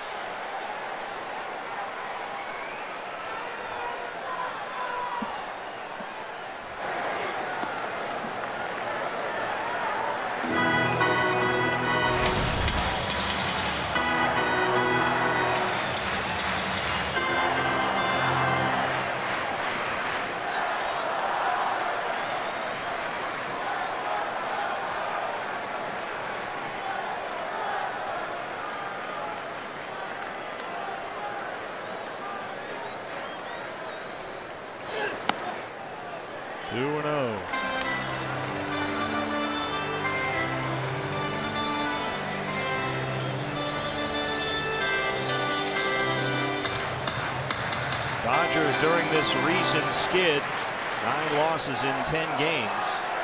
They've been outscored 59-25. It's been slow going for them, hard pressed to generate any kind of offense for Dave Roberts.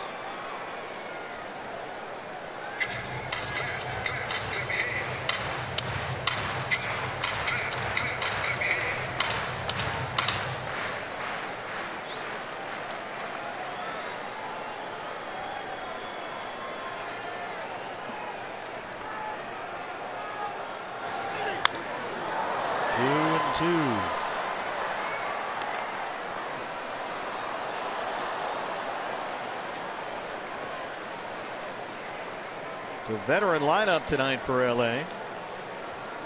Got Curtis and Granderson in there, 36 years old. Adrian Gonzalez is 35. Andre Ethier, 35.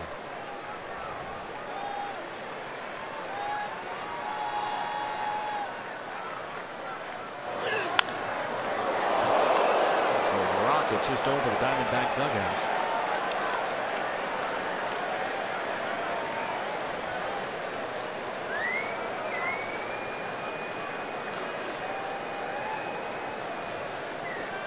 Don't hit Robbie Ray. One of the September call-ups should be sitting in front of Robbie. Yep. 4 of them. Yeah, to protect him against foul balls. Surrounded from all sides. Put him in bubble wrap down there. Let him watch the game. Fastball away. Gonzalez doesn't bite, and it's full 3-2. This was Robbie during that last foul ball.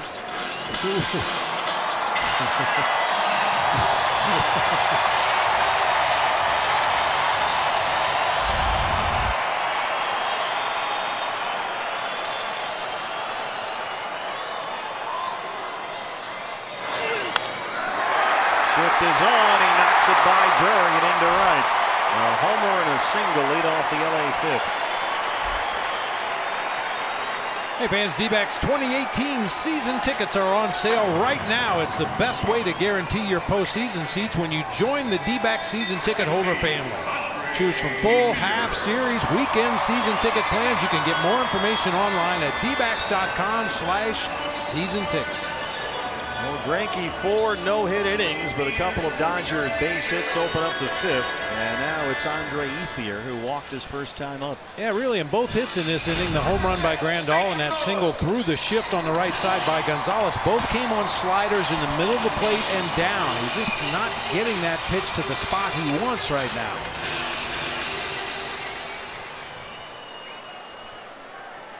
Ethier 0 for 6 on the season. This is only his 5th game all year.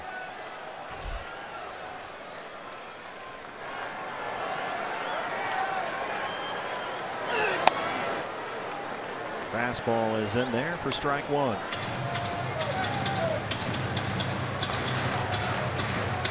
Pitcher spot starting to creep up, so Ross Stripling, who can give them some length back there, is starting to get loose in the Dodger bullpen.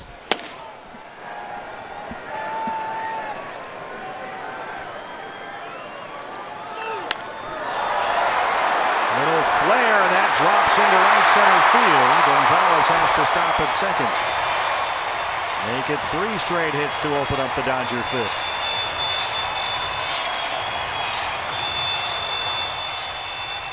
First base hit this season for Ethier, and the batter is Logan Forsythe, who had 2 hits last night.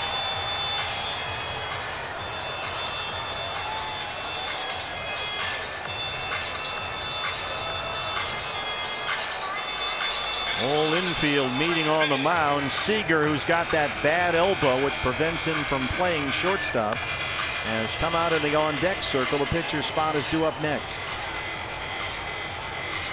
Diamondbacks talking it over out there on the pitcher's mound, anticipating a possible sac bunt here. You're going to pinch hit for the pitcher spot, so it wouldn't be out of the ordinary to ask your number 8 hitter to put down a sac bunt. However, Logan Forsythe has not put down a sac bunt yet this year. Tony Perez-Chica responsible for positioning the infielders. Dave McKay in charge of the outfielders. That's how they'll line up. The run is in, first and second, no out. That's where occasionally a pitcher will use that inside move to second base just to see if somebody will commit what's going to happen. Right to Drury. Marte for 1, and they roll it. Gonzalez sitting third, 2 down. Ethier a little shaken up there going into second. Number 99, Yujin Ryu. Ball hit hard right at Brandon Drury. Plenty of time to turn his body and make an accurate feed onto Ketel Marte, who completes the double play by firing onto Descalso. That was a big ground ball for Greinke. Now it's Gonzalez at third, 2 down. Ryu, the pitcher. Seager goes back to the dugout.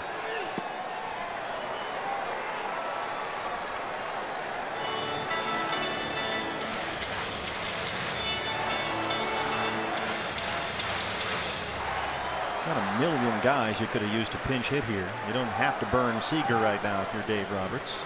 Plenty of choices, and it's not like Ryu is throwing a no-hitter or anything, but here he is. Go ahead, run at third, 2 outs. Yeah, I'm not surprised he pulled back Corey Seager, but you're absolutely right about other bodies available off the bench. Got a dozen guys you could choose from to take this at bat.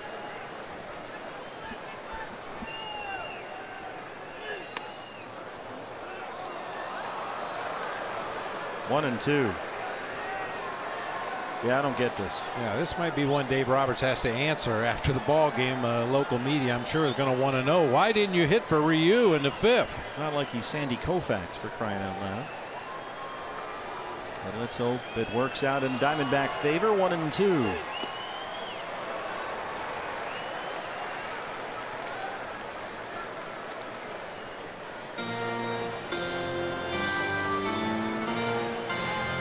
And even more depth on the LA bench. They added Thompson and Peterson today, both up from the minors.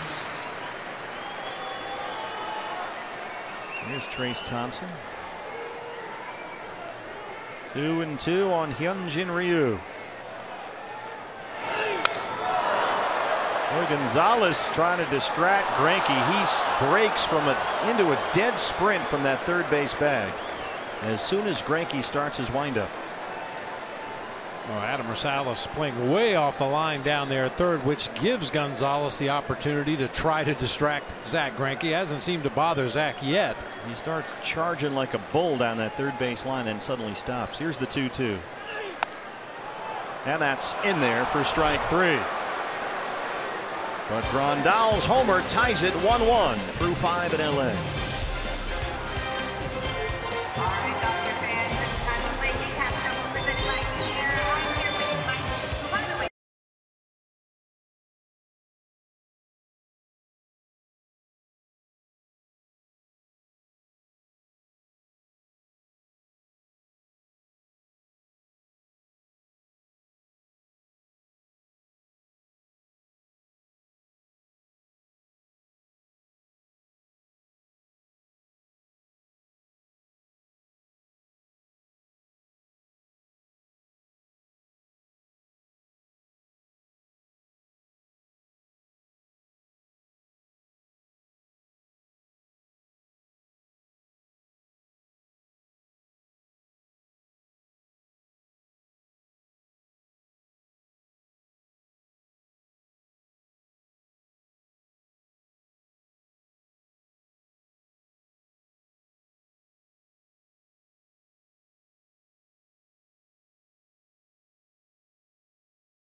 Game 1-1. D-backs fans, it's the fight for postseason. Remember, if you can't watch all the games on TV, you can stream them live on your mobile device. Use Fox Sports Go. It's presented by your Valley Honda dealers.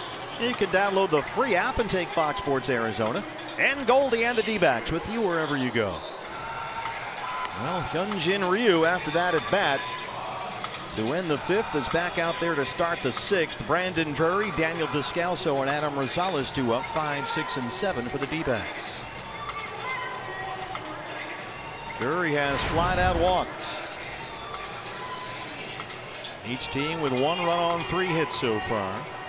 D-backs had the lead on a Daniel Descalso RBI double in the 4th. Grandal's homer bottom 5 tied it at 1.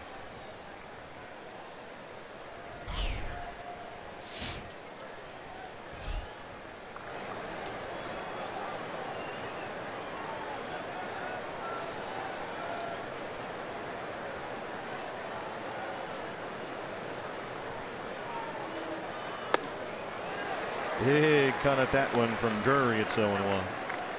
Brandon has hit safely in 6 straight games. He's got 5 extra base hits during that streak.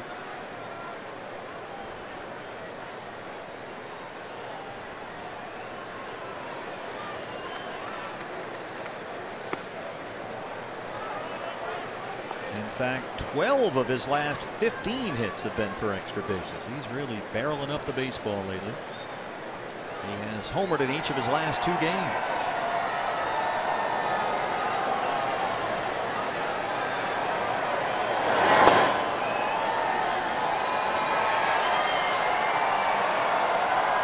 Bullpen still busy for the Dodgers.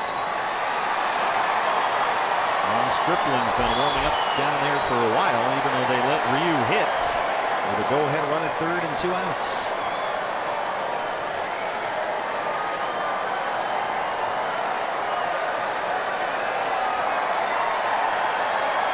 Justin Verlander, by the way, is making his Astros debut tonight at Safeco Field, Seattle. The Astros and Mariners tied up 1-1 in the 5th. Seems awfully weird to see Justin Verlander in a uniform that's not the Detroit Tigers.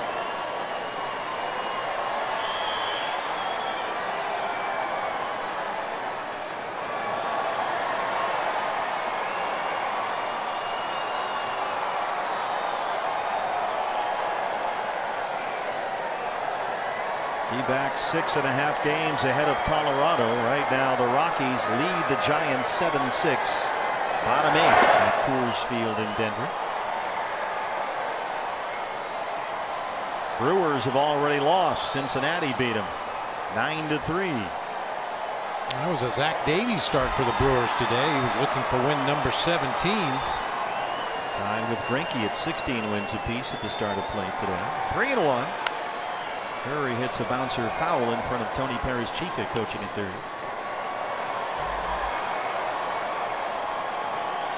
Boy, that Blue Jays Red Sox game, it's going to get some overtime from Michael Brenly tonight. 2-2 in the 15th inning at Fenway Park.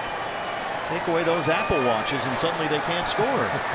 They are having trouble scoring before with the Apple Watches. Full count, 3-2.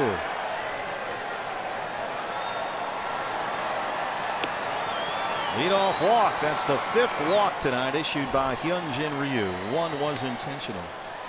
Hey fans, anytime the D-backs score 5 runs or more, Taco Bell is giving away 3 free tacos with a purchase of a large drink between 4 and 6 the following day at participating locations. Sorry about that, partner. Oh, you're good. I don't want to interrupt tacos.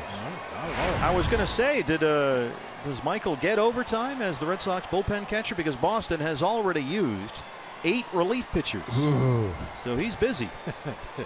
Earning his paycheck today. Descalso, a good night so far against the lefty Ryu. He has walked and hit an RBI double. He just missed a home run in the left field corner. That short fence over there came about maybe a foot or so shy of getting out of here.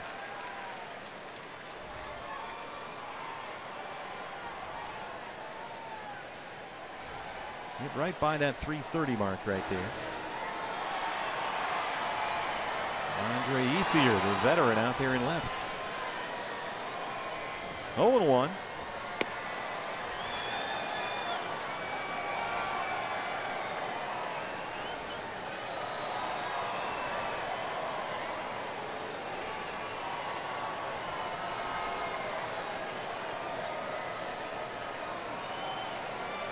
Descalso already with 9 home runs. That's a career high. Fastball away. Gets the strike call from David Rackley. Descalso checks in. And it's 1-2. 90 pitches for Ryu, 52 strikes.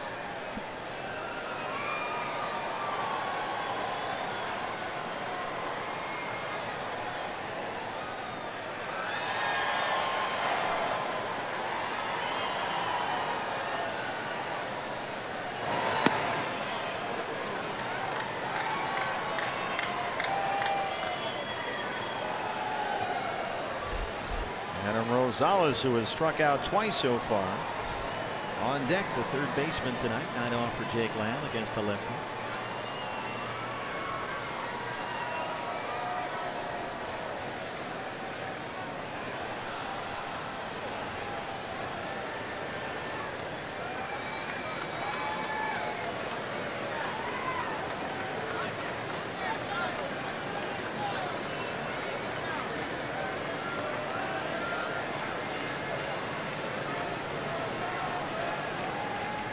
Two and two to Daniel Descalso.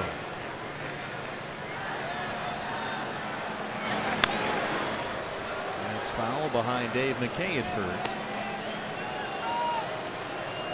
Diamondbacks tonight trying to match their franchise record winning streak, 12 in a row. Accomplished only once previously back in June of 2003. under manager Bob Brenly. They have won 11 straight, 13 of their last 14. They have not trailed in a game in their last 93 innings. Descalso launches one foul into the third deck.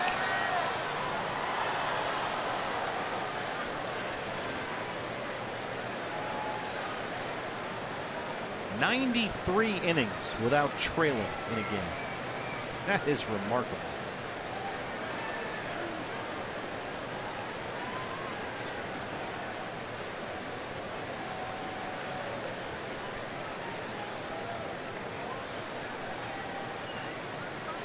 Still 2-2.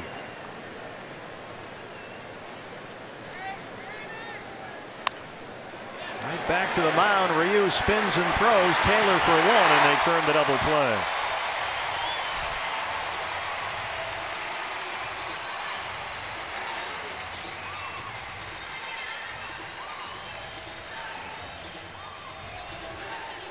Base is empty. 2 outs for Rosales, who has struck out twice.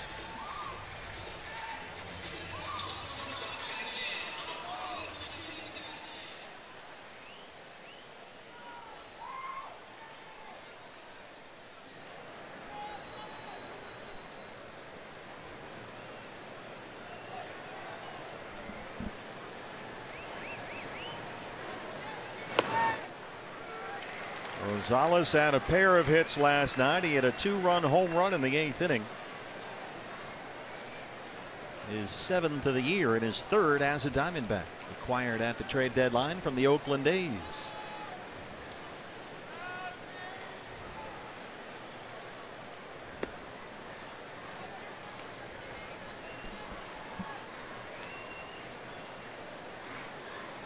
Always looks like Rosales is looking for a sign from a base coach, but he's staring straight back at the pitcher.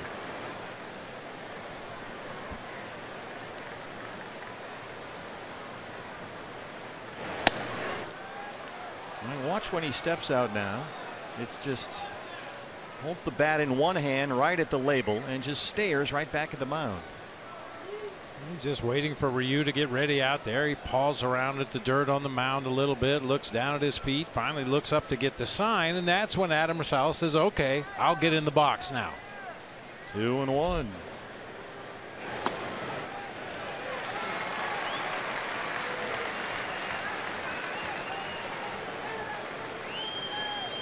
Ketel Marte, the shortstop, on deck. Pitcher spot behind him.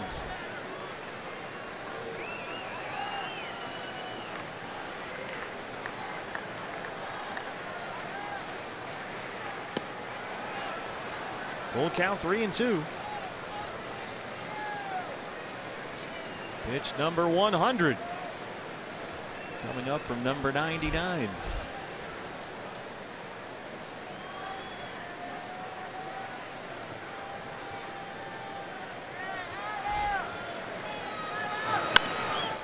On the ground right to Taylor at shortstop. Bottom 6th coming up from Los Angeles. D-backs and Dodgers tied at 1.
Verlander's Astros debut at Safeco Field in Seattle. Verlander gets Mitch Haniger right there, former Diamondback. 5 innings, he's given up only 1 run on 4 hits with 6 strikeouts. This was the run, a Kyle Seager homer. Seattle pitcher Ariel Miranda has a no-hitter going right now, but it's 1-1. Miranda walked the bases loaded and then gave up a run on a sacrifice fly. So it's 1-1 with a no-hitter going against Verlander in Seattle. Taylor lifts this one high in the air to right. J.D. Martinez has it 1 down to start the bottom of the 6th.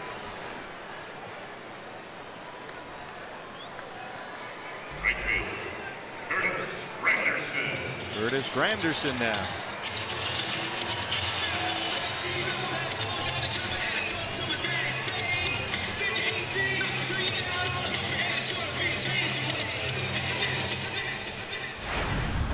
Old school.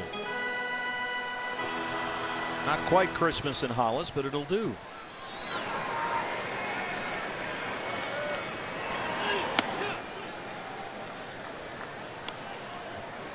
Granderson stuck in a 2 for 32 right now. He has flat out struck out.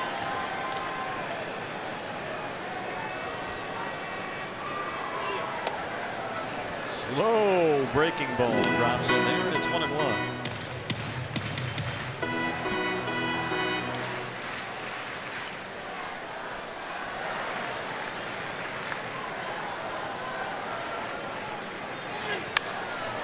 Popped him up behind shortstop Marte, drifting out there.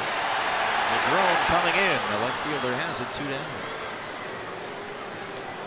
Hey fans, this is definitely our season, and the D-backs are in a fight for postseason play. Don't miss out on any postseason action this year. Register online for the opportunity to get tickets. Visit dbacks.com/postseason for more information. If the Diamondbacks get to host that National League wild card game October 4th, and that looks like where we're headed, that will be a must not miss at Chase Field. And if they win that game, they likely get these guys in the division series. And we talked about this a bit last night, and boy, it certainly reinforced the idea that you would want Robbie Ray starting game 1 against this team in this ballpark if you do get the Dodgers in the postseason. Frankie can pitch the wild card game at home, where he's lost only once all year. Best case scenario. Little tapper to shortstop, Ketel Marte, Zach Greinke. Dodgers go quietly in the 6th. We're tied at 1 in LA.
Backs and Dodgers tied at 1. Fans, we invite you to celebrate Hispanic Heritage Day, presented by Bud Light.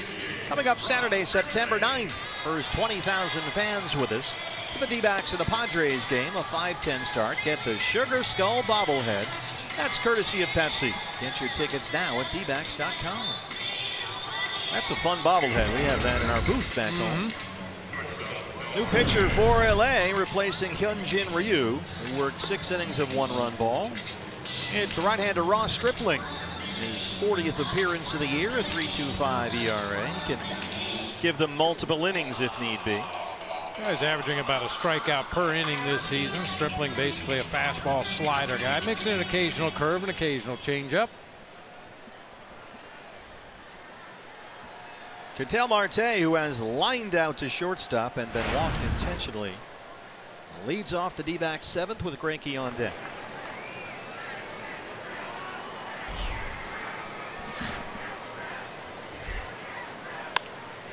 First pitch swinging, rolls it to second for Forsythe.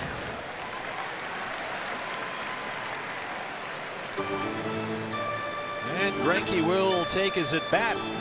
He's under 90 pitches, so pitch count is in really good shape here through 6 innings. And with 1 pitch, 1 out to Ketel Marte, you'd like to think Zach Greinke's going to take a few pitches here in this at bat. You'd much rather have your pitcher Zach Greinke take a few hittable pitches than swing at the first pitch, make an out, and then Christopher Negron would almost be forced to take until he gets 2 strikes just to extend Stripling a little bit. Negron, the leadoff man on deck. He's 0 for 3. Each team with 1 run on 3 hits. D-backs had a Descalso RBI double in the 4th. Dodgers had a Yasmani Grandal homer to lead off the 5th.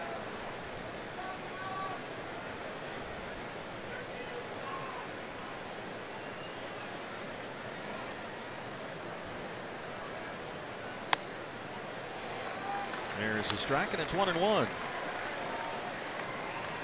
Diamondbacks tonight try to match their franchise record winning streak of 12 in a row. Done only once before, June of '03.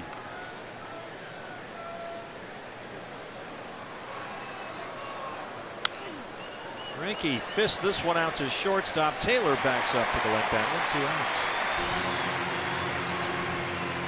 Hey fans, a D-backs home run tonight means a free Jumbo Jack tomorrow at participating Jack in the Box locations with the purchase of a large drink. Now they will recall Christopher Negron, right-hand batter, and the left-hand hitting Ray Fuentes runs out in the on-deck circle. This night is over. September rosters, so you've got a lot of pinch hitters to choose from, and they'll get a left-hand bat up there in Fuentes. Ray hitting .241. He's got 2 homers. He walked and scored a run here last night. And a pair of hits in the series sweep at Coors Field over the weekend.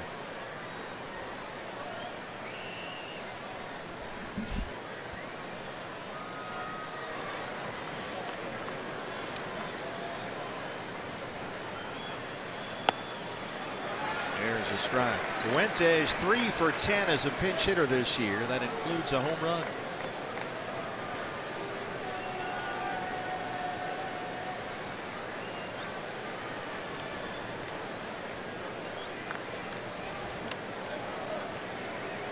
Finally starting to cool off a bit here. It's very comfortable right now, but still not much wind out there. Flags are pretty quiet in center field.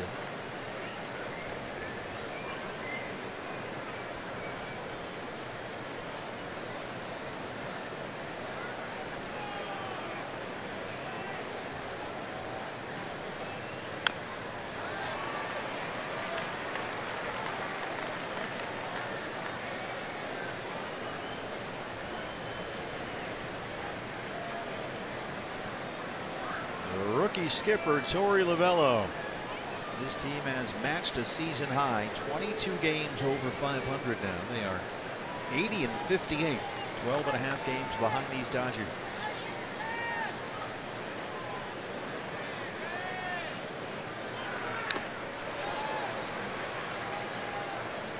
That Rockies Giants game is in the 9th inning at Coors Field. Colorado leads it 9-6. Sounds like a typical Rocky game, and it's just gone final now. Top of the 9th just ended, so the Rockies win 9-6. So the lead for the moment for the Diamondbacks over Colorado is 6 games.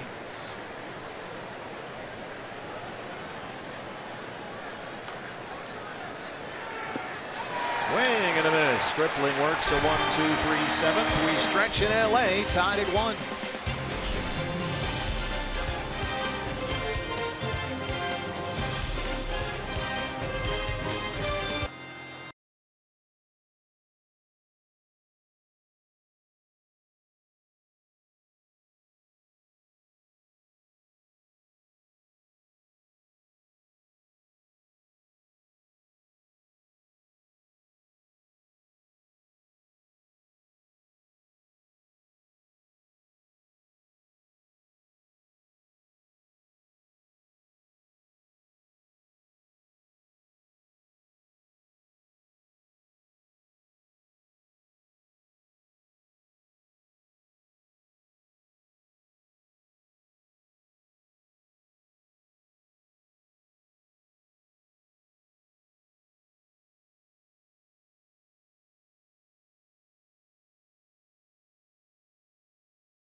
Is now in left field. Talked to Ray earlier today. He's from Puerto Rico. It's a very stressful time right now for Ray and his family.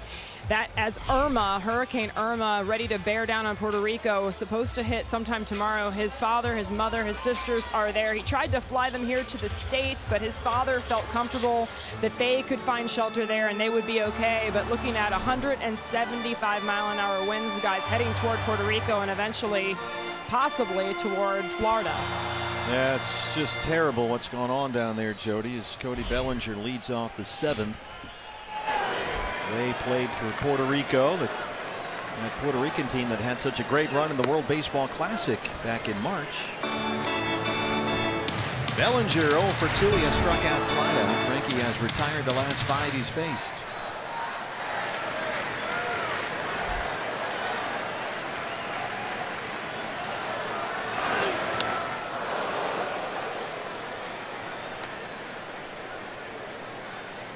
Really have to be careful with that slow curveball because Cody Bellinger takes a big swing, and as you mentioned, occasionally it gets really long. He can catch up to off-speed pitches. He'll occasionally get locked up with a good fastball in, but off-speed pitches in the strike zone, he tends to hit a long way. Good fastball down and away there. It's 1-2. Bellinger 0 for 6 in the series. He's punched out 3 times.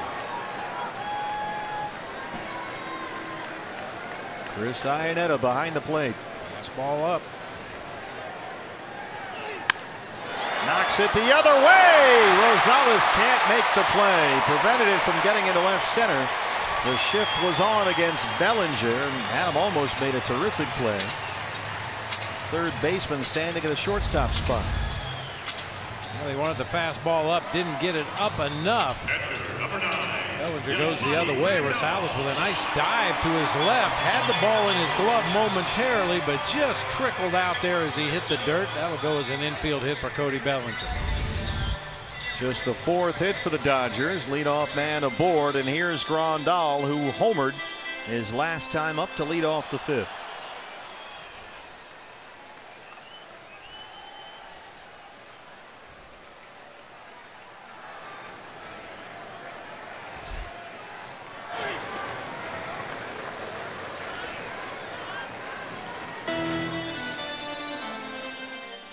Yasmani Grandal, his 19th of the year. and his 17th as a left-hand batter.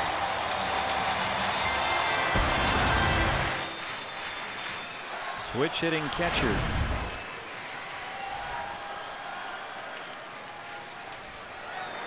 Bullpen gets busy for the Diamondbacks. David Hernandez starts to warm up. Greinke just over 90 pitches. 2-0.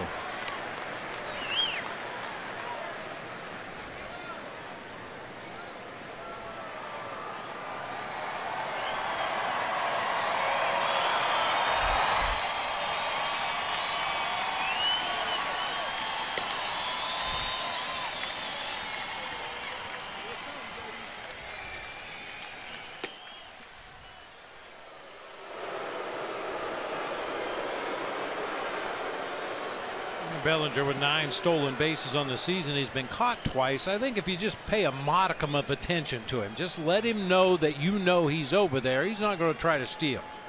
But if you forget about him, he'll just get a walking lead and keep going.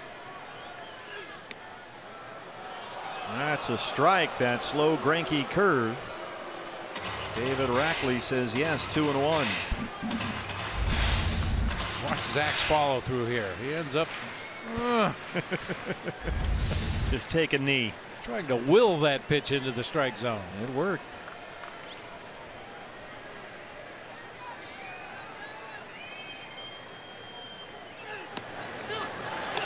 Fastball's not there, and it's 3 balls and 1 strike with Gonzalez on deck.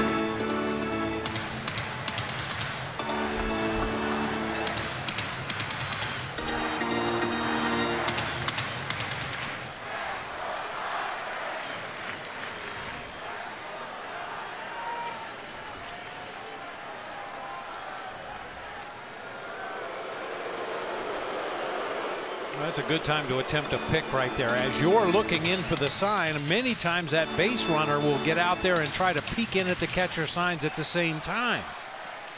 So as you're looking in for your sign, that's a good time to flip a throw over there to first base. The 3-1 swing and a miss.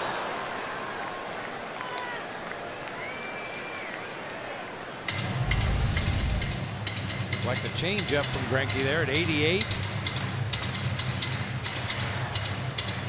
Darting down and away from the left-hand batter. Full count, 3-2.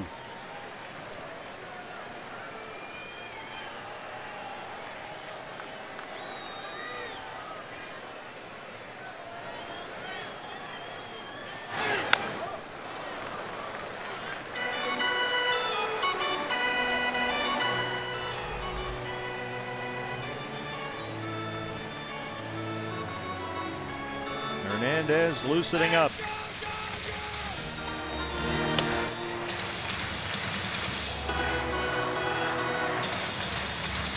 You've got 2 left-hand batters coming up after Grandal and Gonzalez and Ethier, and then it's Logan Forsythe in the 8th spot.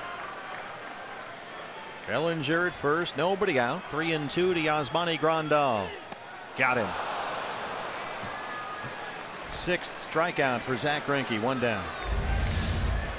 Really pulled his string well on this slider. Starts it right in the middle of the plate, breaks it down and under the bat of Yasmani Grandal, who took a home run swing there on that 2-strike count. Came up empty. Gonzalez had a hard single to right his last time up, 1 for 2.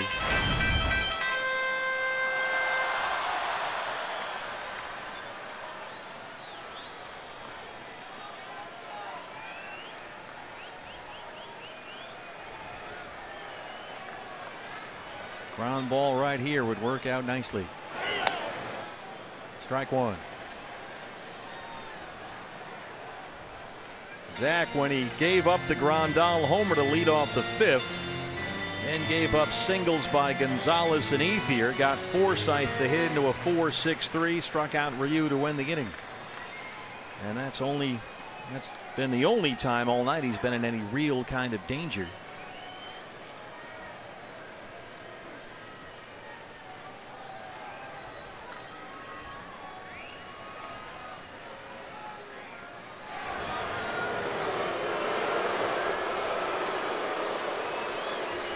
Andrew Chafin Has joined David Hernandez. There's bullpen coach Mike Fetters.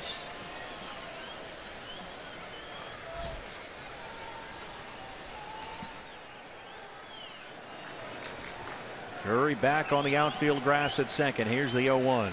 Bellinger takes off. The throw from Iannetta. Not in time. He's in there. 10th stolen base of the year for Cody Bellinger. And he's the go-ahead run in scoring position with the one out in the 7th. So Lavella wants to have a look. Yeah, Marte's insisting he got the tag on the back of the head, back of the neck of Cody Bellinger as he went into his slide. We'll take another look here. Yeah, he got him right on top of the helmet. Was his foot on the bag when the glove came down on top of the helmet? No. Oh, he's out. And the headsets are coming on. Diamondbacks will challenge the out or the safe call at second base. Larry Vanover, the crew chief, is the second base umpire. They'll talk to New York. Let's see if we can find another look.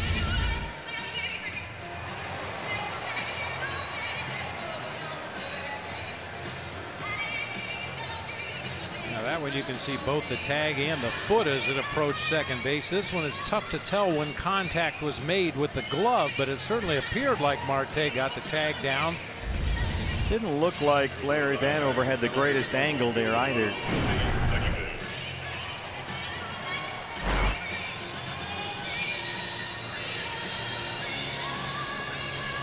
Let's see if his foot stays on the bag.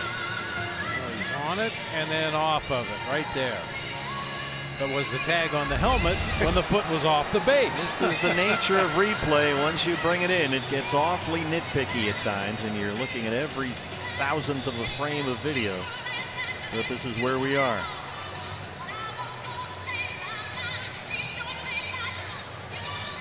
But certainly worth the challenge anyway. He's the go-ahead run, Bellinger down there at second.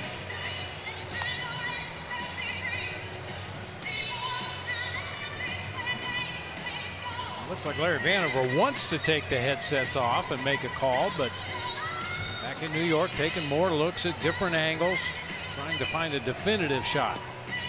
And the results are in. He is out at second. Diamondbacks win the challenge. Bellinger caught stealing. And that's the second out here in the 7th. Well, nice job by Ketel Marte. Even though the throw from Chris Iannetta was a little high and off the bag, just tag the closest body part that you can find. And that time for Marte, that meant coming right down on the helmet and shoulder of Cody Bellinger, and they got the out at second base.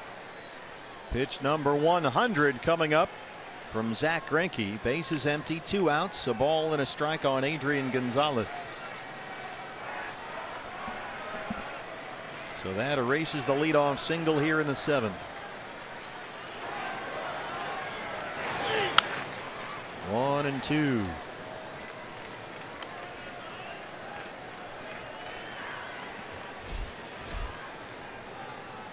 A 100 pitches, 66 for strikes. He has walked 1 and struck out 6. Given up just 1 run on 4 hits. Gonzalez needs a new bat.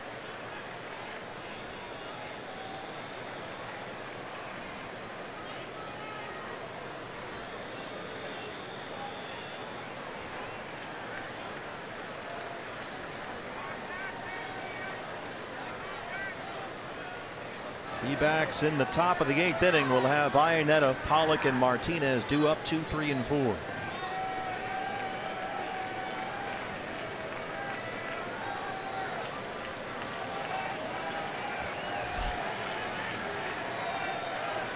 One and 2.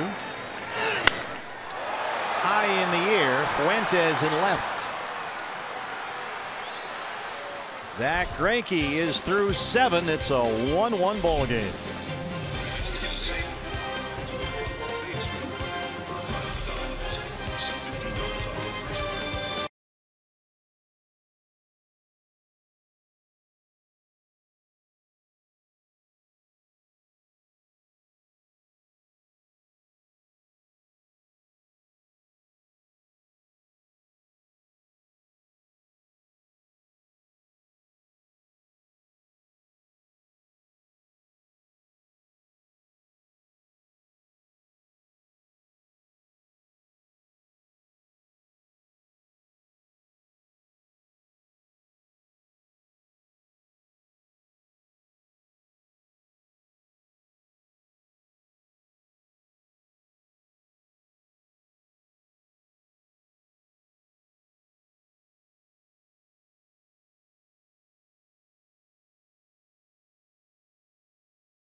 The former Dodger, 7 innings. He gave up only 1 run on 4 hits.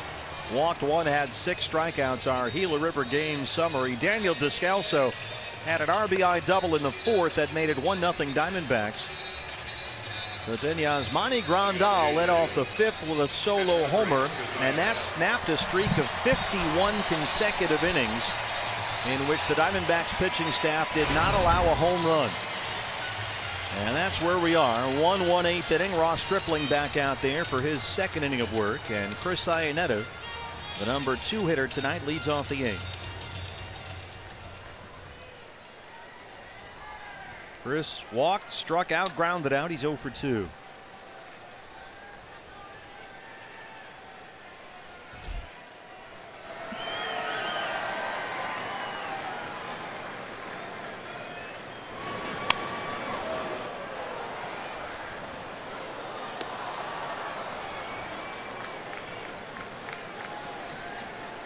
Chafin and Hernandez had been warming up in the Diamondback bullpen.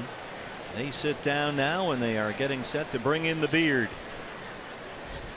Dodgers will have the lower third of the order due up in the 8th inning. Ethier Forsythe in the pitcher spot. 1-1 on Chris Iannetta.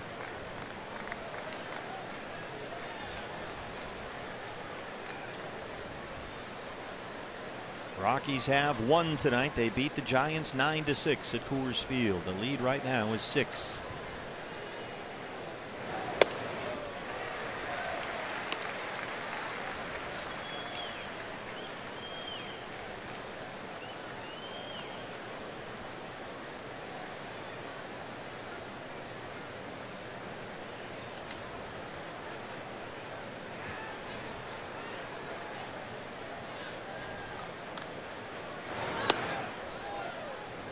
Lays off the high breaking ball there. 2-2. A.J. Pollock on deck. J.D. Martinez after that.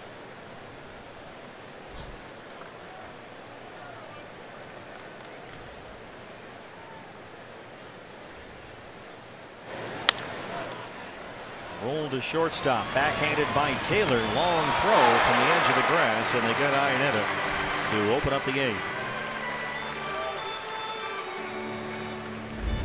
You know, Chris Taylor has enough arm to make this throw. He spends a lot of time in the outfield as of late for the Dodgers. Winds up and fires one across there in time to get Iannetta. Briefly pulled Gonzalez off the bag. Good first baseman. That's not an issue at all. Shifting into foul territory to take a high throw like Gonzalez just did. It's just second nature for a good first baseman. A.J. Pollock last time up hit a hard single into left center. He's 1 for 3. He's now hit safely in 7 straight games. There's a strike. That's 0-1.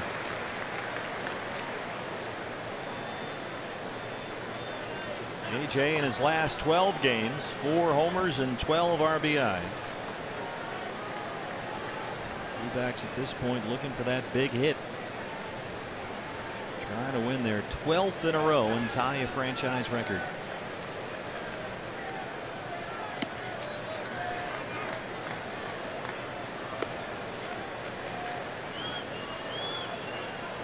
Cleveland Indians with a 9-4 win over the White Sox extends their winning streak to 13 games tonight. Yeah, they've had it rolling. Every time you look up, Jose Ramirez is hitting a home run. There it is, 9-4. They won on the south side tonight.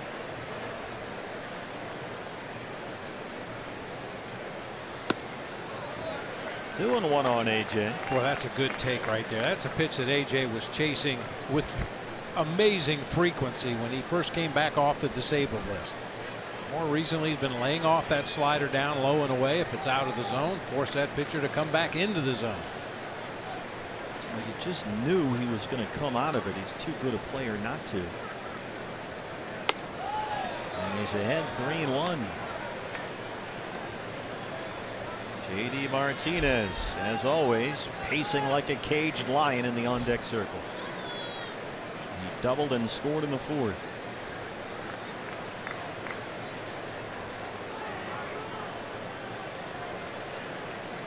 Try that slider off the outside corner again. Did he check? Yes, he did. Chan Fairchild, the 1-out walk. And here comes JD. Right fielder number 28, J.D. Martinez. Close that time. AJ just dropped his bat and started on down to first base as casual as he could be. He was able to check that time. Good call down at first by Chad Fairchild. JD Martinez 1 for 3 with that 4th inning double. Came home on a double by Daniel Descalso for the Diamondbacks' only run. Descalso just missed a home run with his hit high off the wall in the left field corner. Dave Roberts looking for some answers there.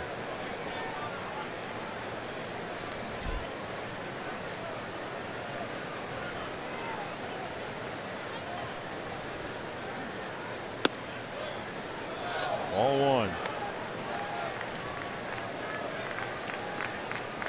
JD, by the way, has now scored a run in 9 consecutive games.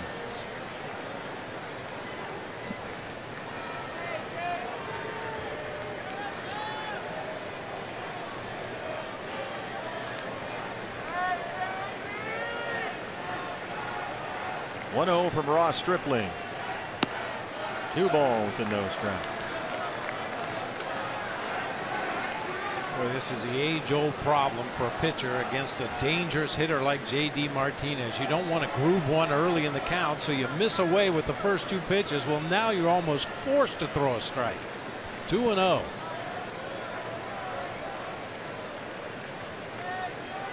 Throw another slider here.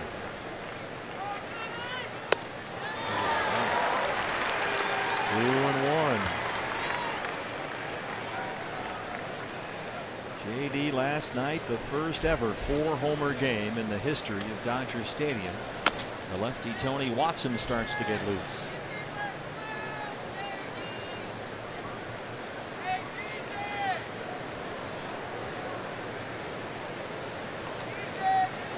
Here's the 2-1. Pollock holds it first. 2-2.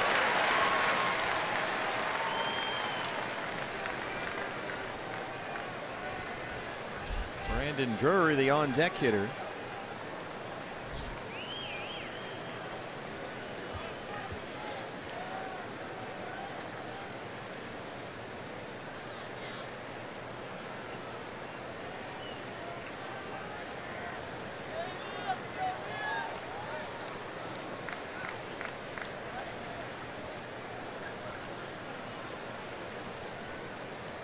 AJ 18 stolen bases. He's been caught 5 times.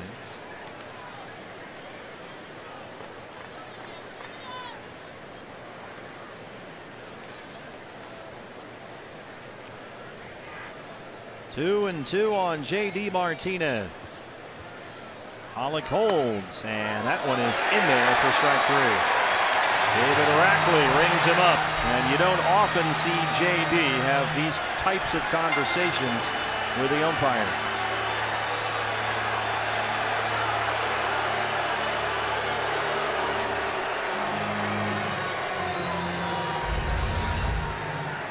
Second baseman number 27, Brandon Drury.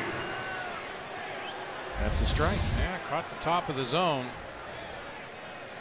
And JD, he said what he wanted to say, but he did it in a very controlled manner. It wasn't animated, waving his arms and yelling and screaming. And David Rackley let him speak his piece before he headed on back to that dugout.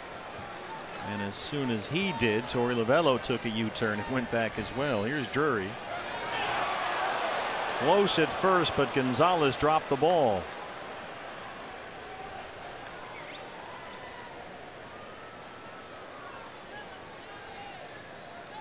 Quick move over there from Stripling. Dave McKay coaching at first. Drury has flied out, walked twice, 0 for 1.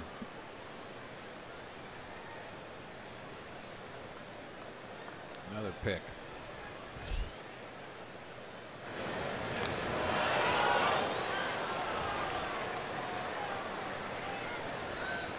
More inclined now to send him with 2 outs in the inning. Yeah, with 2 outs, you want to get into scoring position if you can. AJ's been over there long enough that he should have a pretty good read on Stripling's move to first base. And of course, Dave McKay has done his homework as well.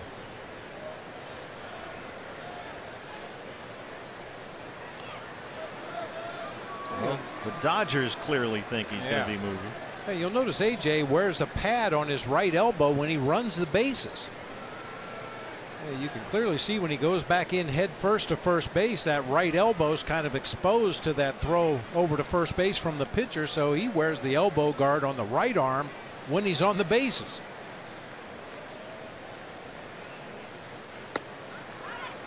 Ball 1 to Drury. Brandon with a 6-game hitting streak going. 5 extra base hits during that streak.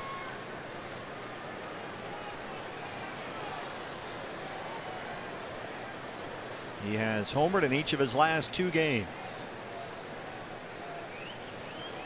And that little move you saw on the inside of the right thigh there was a slide step. That's as quick as Ross Stripling does on a slide step right there. Just a little bit of a shorter leg kick. Archie Bradley still loosening up in the Diamondback bullpen. The lefty Tony Watson still throwing for LA.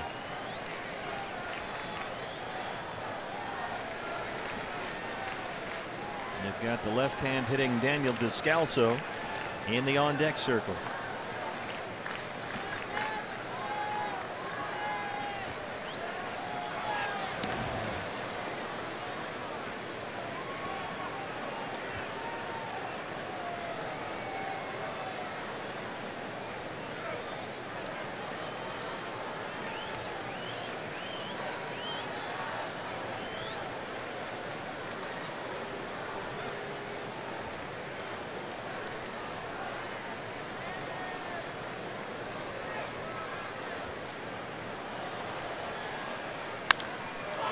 Drury skies one to short right. Granderson coming in. Forsythe is out there. And he's got it. We'll head to the home half of the 8th inning. It's time to bring in the beer. The Diamondbacks going for a franchise record 12 in a row, but they're tied at 1 in LA.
Will not get the win. He had won only once against the Dodgers in 3 starts this year, but he pitched a terrific ball game. Our Chaz Roberts air conditioning and plumbing cool plays of the game. Yeah, really just a little lapse in that 5th inning. He hung a slider to Grandal. He hit it out of the ballpark. He hung another slider to Gonzalez, who got a base hit into right. But other than that, Zach Greinke right on top of his game once again. Good to see against this Dodger team in this ballpark. Just 1 run on 4 hits in 7 innings. He struck out 6 and now hands it off to the right-hander Archie Bradley. 1-1 in the 8th. It's the Ash line called to the bullpen. Archie with a 1.29 ERA. His 54th appearance of the year. Andre Ethier leads it off for the Dodgers. He has walked and singled tonight.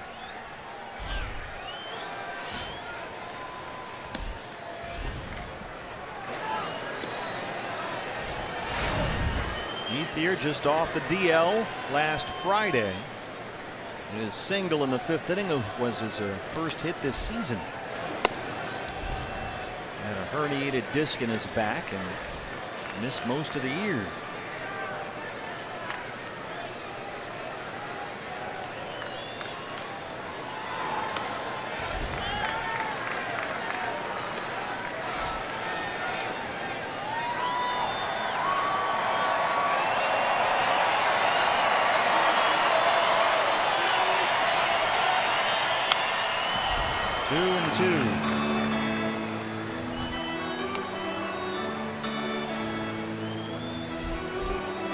Forsythe on deck, pitcher spot behind him. Once again, the Dodgers struggling to get their offense going.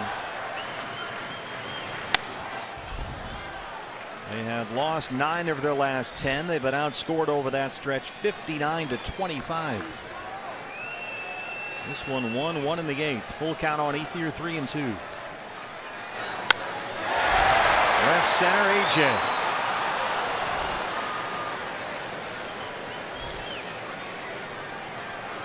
Great jump that time. That ball looked like it might be headed for the gap in left center, but AJ was off like a shot on contact, quickly moving to his right to make that play look easy.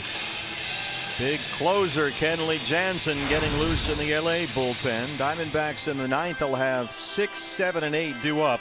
Descalso, Rosales, and Marte. Forsythe tonight 0 for 2.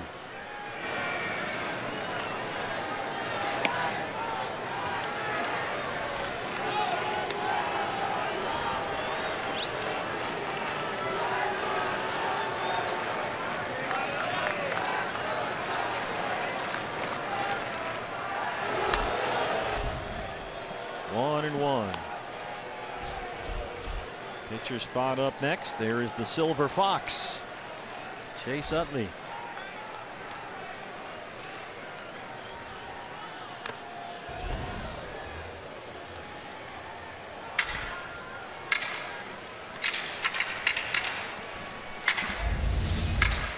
Foul tip got a piece of Chris Iannetta back there right off the top of the mask, on out of play.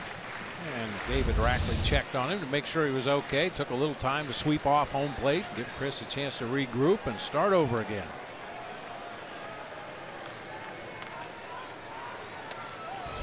Zoom ball from Archie, 2-2.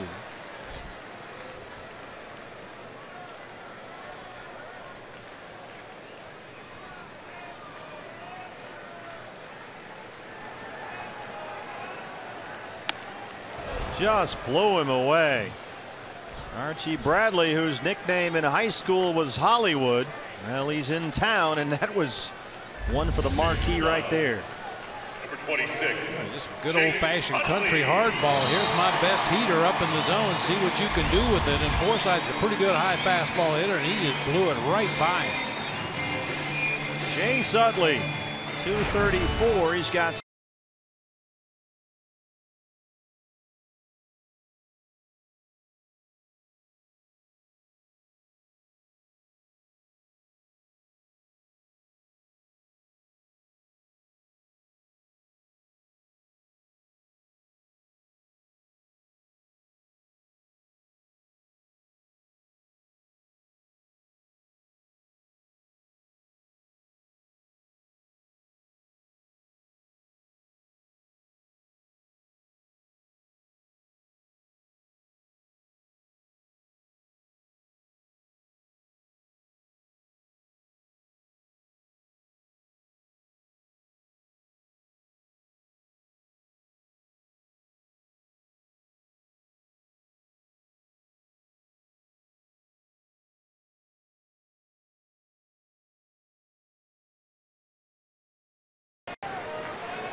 fights off a fastball. Archie's ahead 1-2. Jansen is ready in the Dodger bullpen. Looks like he'll get the 9th.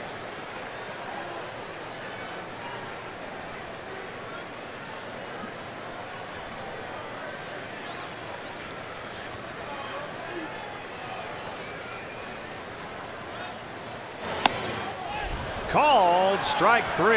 Rings him up with a 98-mile-an-hour fastball. 9th inning in LA, tied at 1.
Inning D-backs and Dodgers. D-backs fans, don't forget to stop by your local Fry's and stock up on your favorite Pepsi products. Use your VIP card and you'll earn valuable D-backs rewards points that you can redeem for merchandise and for game experiences. Pepsi is the official soft drink of your Arizona Diamondbacks.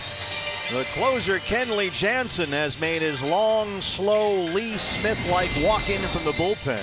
He'll face Daniel Descalso to lead off the inning. We flash back to July. Descalso got a cutter up and out over the plate and hit it out of here to right field against Kenley Jansen back on the 4th of July.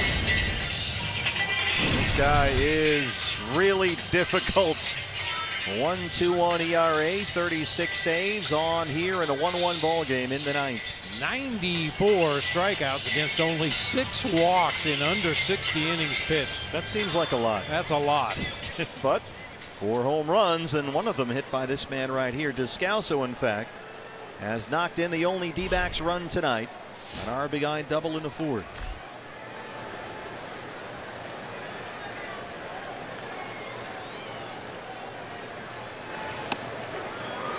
They don't shift against Descalso, but they do shade Taylor, the shortstop, almost right behind the second base bag, with Forsythe on the edge of the grass at second.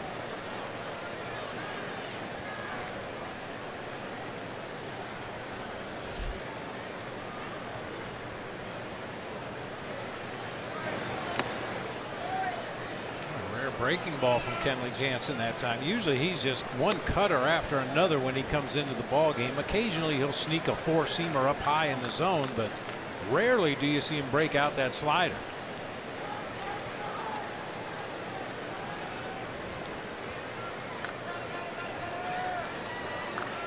Back in there again.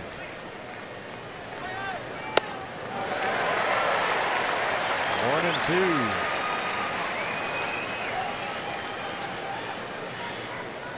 Looked like Jake Lamb beginning to get loose over there in the Diamondbacks dugout. Yes, indeed it is. Pitcher due up 4th in this inning. Rosales is on deck. Rosales is in at 3rd for Jake today. Lamb on the bench to start against the lefty Ryu. Here's the 1-2. Boy, Jansen with that windup just kind of unfolds like a pocket knife. But when he finally brings it, it's a whole lot to handle. Scoreless relief in his last 6 appearances.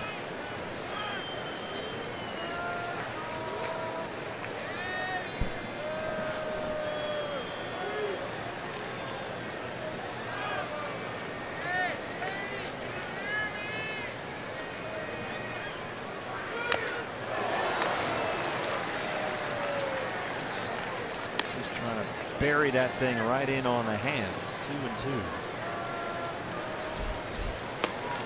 Hernandez starts to warm up for the second time tonight. They'll get the closer Rodney going in case they get the lead.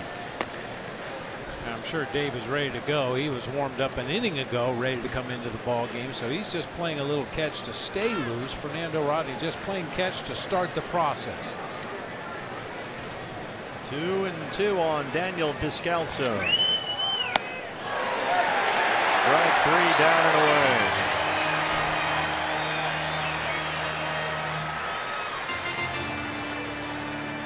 Well, that's the issue with that cutter. He'll run it right in on the hands of a left-handed hitter, and then just about the time you start opening up a little soon, he'll cut it to the outside corner and just freeze a lefty. Got a lot of looks back at David Rackley tonight, but he's done a very good job back there. And they'll recall Rosales, and Lamb will hit and presumably stay in the game and play third. 257, 27 homers for Jake. He singled twice and walked last night. There is the shift. Turner, the third baseman, standing in the second base spot. And Forsythe, the second baseman, way out there in right field.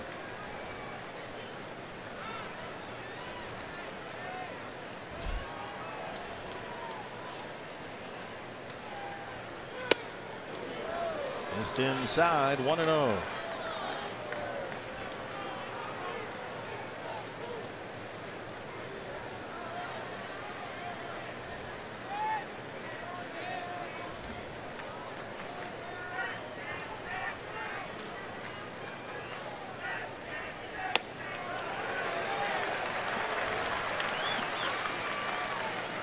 Again, that backdoor cutter. Tendency as a hitter is to kind of quit on that pitch. You see it off the plate away, and then it dives back to the corner to get the called strike.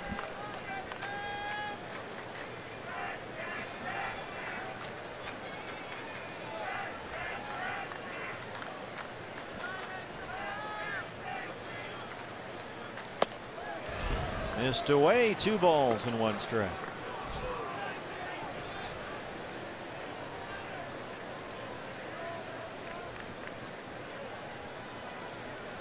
Dodgers 1 run on 4 hits. D-backs 1 run on 3 hits. Ryu and Greinke were both excellent tonight.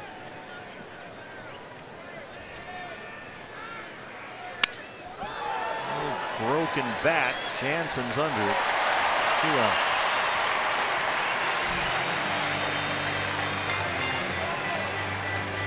Shortstop Ketel Marte. Pitcher spot due up behind Ketel. David Peralta comes out. He's in the on deck circle. Ready to hit for Archie Bradley. Ketel 0 for 2. Turner will come in a step or 2 at third. Forsythe still back on the outfield grass at second. Gonzalez right on the line at first.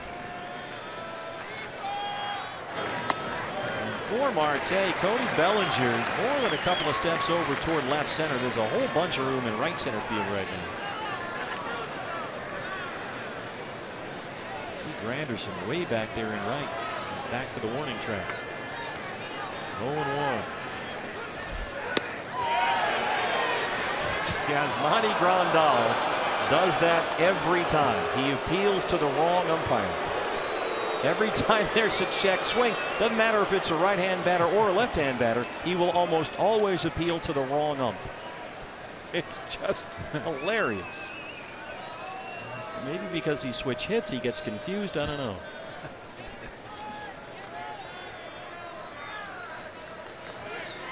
Look out.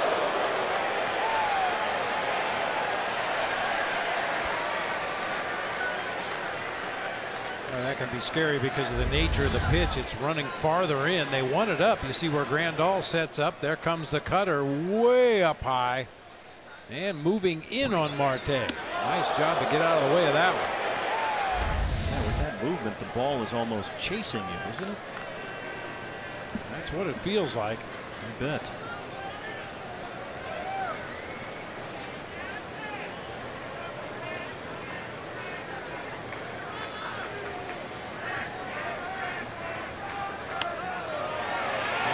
it down and away. It looked like he missed the spot, but he got the strike. 2-2.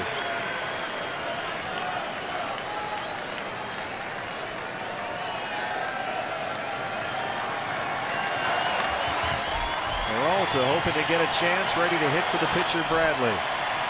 2 outs, 2 balls, 2 strikes, 1-1 in the ninth.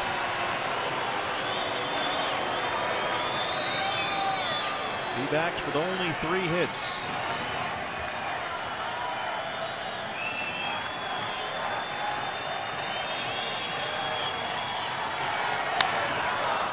Center field, and that drops in. Ketel Marte, a 2-out single, and Peralta will get a chance.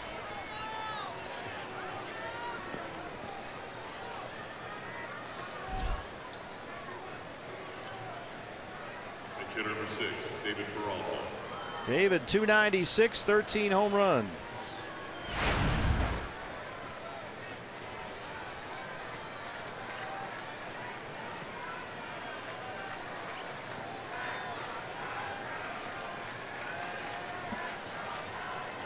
He was 0 for 5, struck out twice last night. David 2 for 8 lifetime against Kenley Jansen. 1 of the 2 a home run.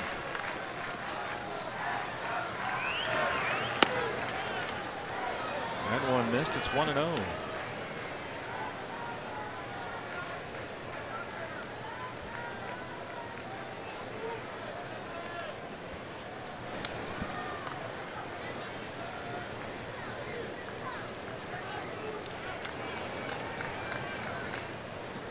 Marte does not run a lot for a guy who runs well. He's only got 1 stolen base all year. Dave McKay down there at first.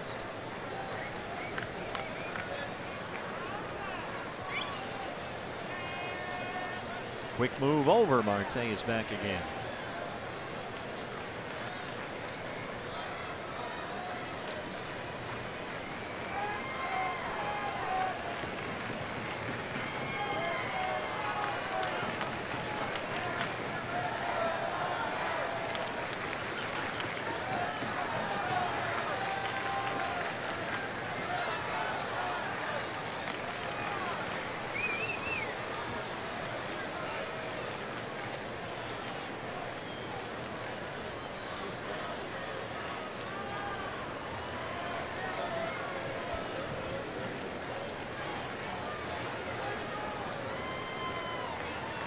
You're right about Marte. He's got the speed to be a base stealer. He just hasn't run much since coming here to the major league level. But love to see David hit one in a gap and watch him run. Oh yeah. Marte hold. Peralta fouls that one away. It's 1-1.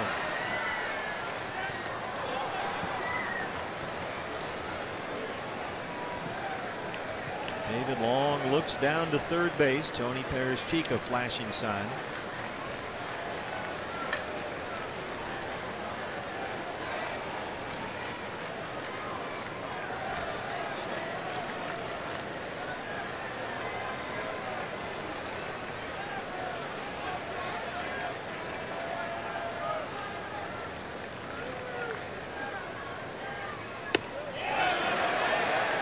Appealed to the right base that time, and Alfonso Marquez says yes, he went. 1-2.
2 balls and 2 strikes. Ray Fuentes, who hit for Christopher Negron his last time up in the 7th inning, stayed in the game to play left field. He would be next. 2-2 on David Peralta. Ketel Marte at first, 2 outs. Marte takes off. Here's the throw from Grandal, and it's off the line. Taylor able to keep that one from getting into center field. And with a full count on Peralta, 3-2, the D-backs have the go-ahead run in scoring position. It's a jump. Easily steals that base at second. I mean, Grandal got rid of that ball quickly, made a fairly accurate throw down there to second base, and it wasn't even close. There's the go-ahead run. 2 outs, 3 balls, 2 strikes.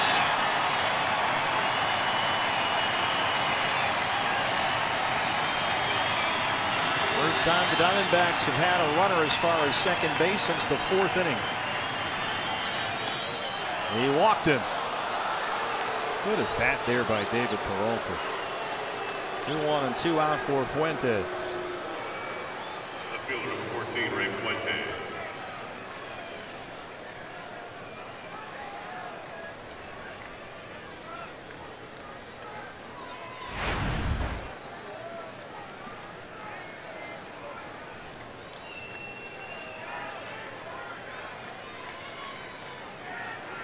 It's only the 7th walk of the year in over 60 innings pitched for Kenley Jansen.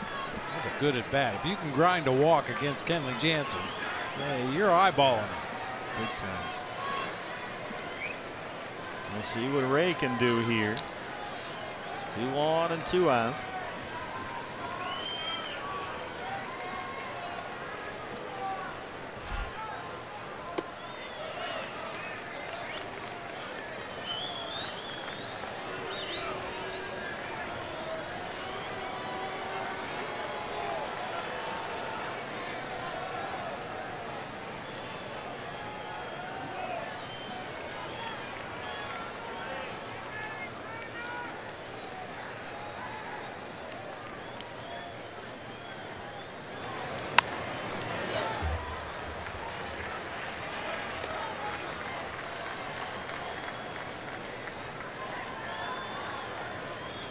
Ray had a couple of hits in the series sweep over the Rockies this weekend.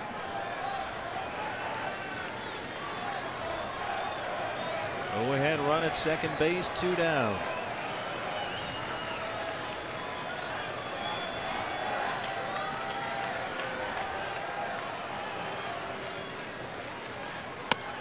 Boy, Jansen that time almost did a Johnny Cueto and turned back to look right at Marte at second base. And now he wants Grandal to come out to the mound and have a look. Dave Roberts getting on David Rackley behind the plate.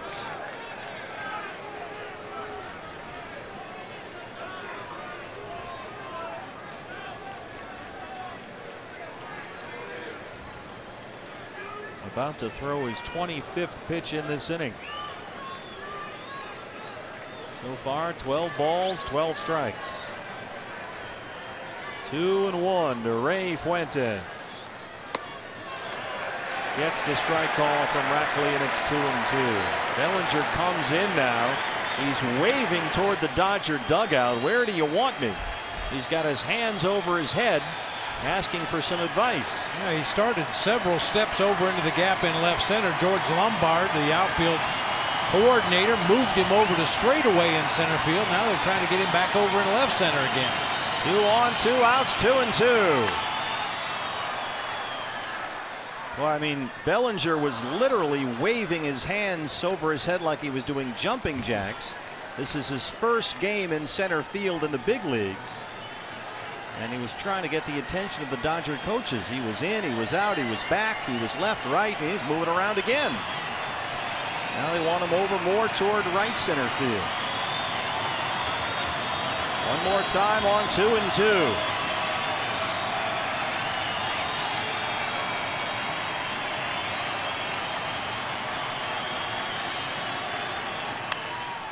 Little bloop, foul ground. Gonzalez, it's in the dugout.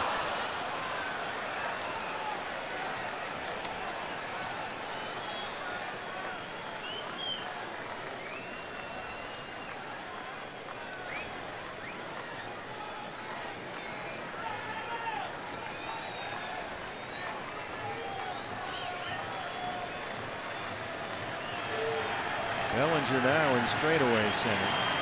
Forsythe on the grass at second. Here we go again. Kenley Jansen and Ray Fuentes.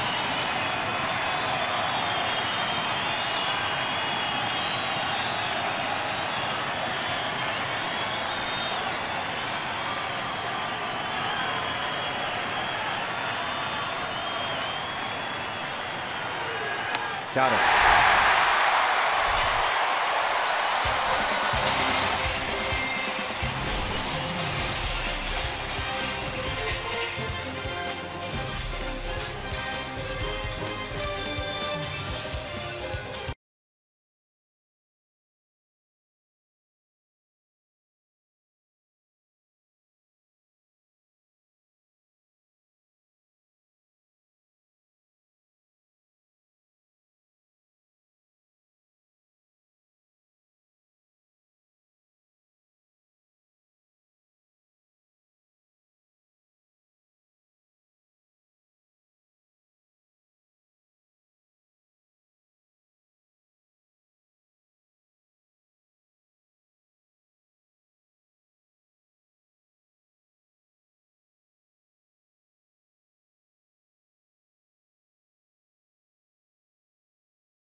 Half of the ninth at Dodger Stadium. Jake Lamb remains in the game, replacing Adam Rosales at third base. David Peralta takes over for Ray Fuentes in left field. And the new pitcher is the right-hander David Hernandez. He will face Chris Taylor, Curtis Granderson, Justin Turner, the top third of the LA order here in the home half of the ninth. Really made Kenley Jansen work in that inning. But Jansen gets the strikeout to strand two, and now Taylor leads it off in the bottom of the ninth. 1-1 ball game. Each team with a 1 run on 4 hits. Taylor so far 0 for 3.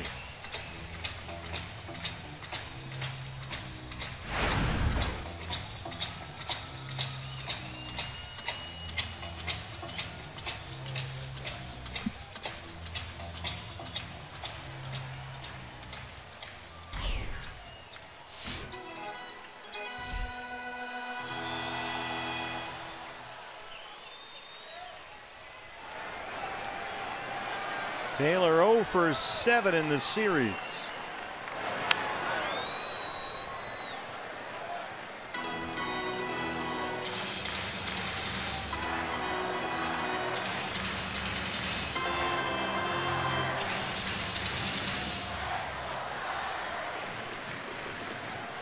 Lamb batting 7th. Peralta hits 9th. Pitcher spot now the leadoff spot for the Diamondbacks in the order. Ground ball, it's by Marte and into left center. Winning runs aboard for the Dodgers.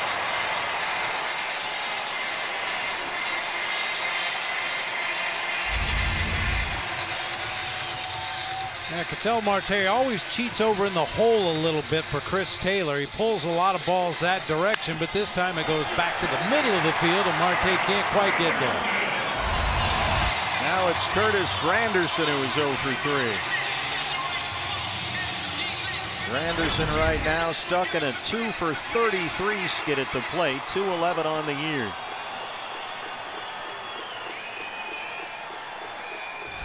Lamb comes in a step at third. Strike one.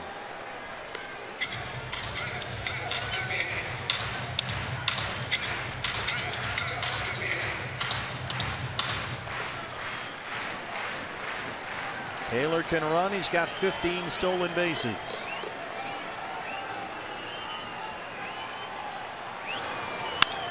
Granderson hits a high fly ball deep right center, but AJ has room. Taylor at first will tag and break for second. Here's the throw, and they got him. AJ Pollock in deep right center field. And very quickly, there are 2 outs in the ninth. Third baseman number 10, Justin Turner. Boy, kind of surprised Taylor kept going there. That play's right in front of him. You can see he's looking at AJ. Decides to make the break for second base, and AJ put it right on the money to Ketel Marte. You are so out. Larry Vanover right there to make the call. No challenge from the Dodgers. Base is empty. 2 down for Turner, who's 0 for 3. Boy, that's a big gamble there when you're the winning run. Gamble, especially when the play's right in front of you. You can see everything happening. Foul back over the screen, 0-1.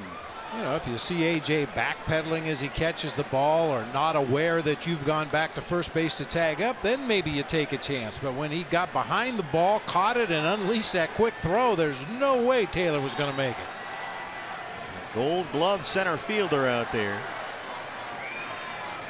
0-1 on Justin Turner. A 9-game hit streak on the line for the Red Menace. Another one is foul. Descalso runs out of room, and it's 0-2. D-backs in the top of the 10th will have some of the big boys coming up. Pedro Baez, who was just awful last night, is warming up in the LA bullpen. Iannetta, Pollock, Martinez due up in the Diamondback 10th, 2, 3, and 4. How bad was Pedro Baez? He faced 4 hitters, gave up 2 solo home runs and 2 singles before Dave Roberts pulled the plug on him. He had to, yeah, gave up 4 runs. All 4 guys he faced scored.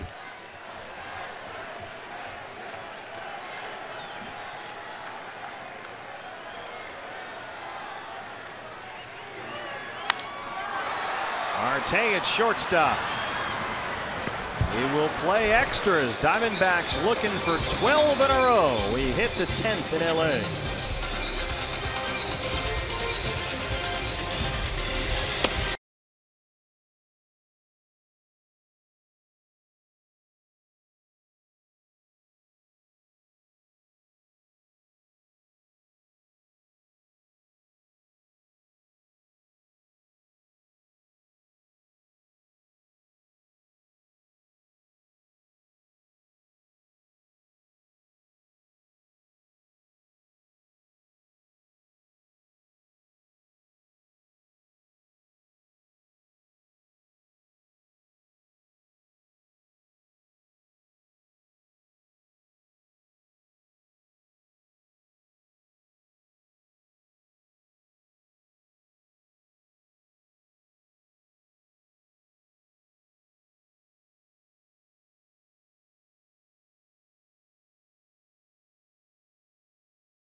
Turn to the Diamondback dugout at the end of that inning. High fives all around. A whole bunch from Robbie Ray right there. What a throw to get Taylor at second. That changed the whole inning and maybe the game. Well, here's Pedro Baez, who was booed off the mound here last night in his home ballpark. He faced 4 batters. All 4 scored. He will pitch the 10th. Iannetta, Pollock, and J.D. Martinez due up.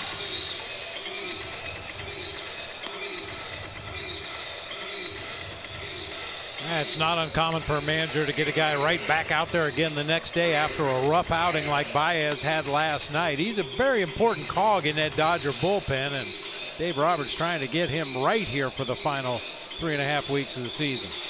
D-backs tonight trying to match their franchise record winning streak, 12 in a row, accomplished only once before, back in June of '03. They have won 11 straight, 13 of the last 14. They have not trailed in a ball game now in what, 97 innings. 97 innings without being behind. Iannetta 0 for 3 with a walk, leads off the 10th.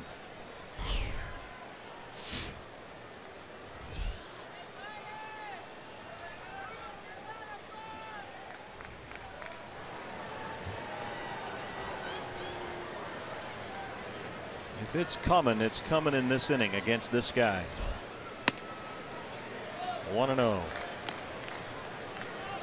Baez, as we always see, a very slow worker out there. He's in no hurry.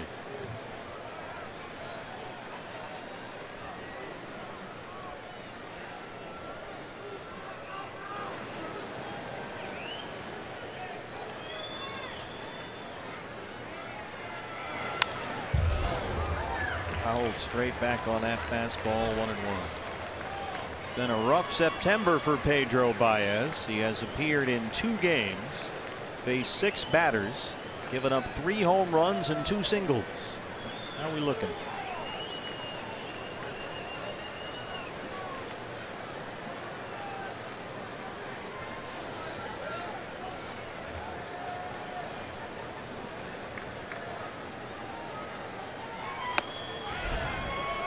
Missed with a fastball, and Chris is ahead 2 balls and 1 strike.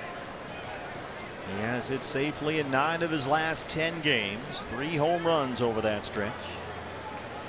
Homered Sunday at Coors Field.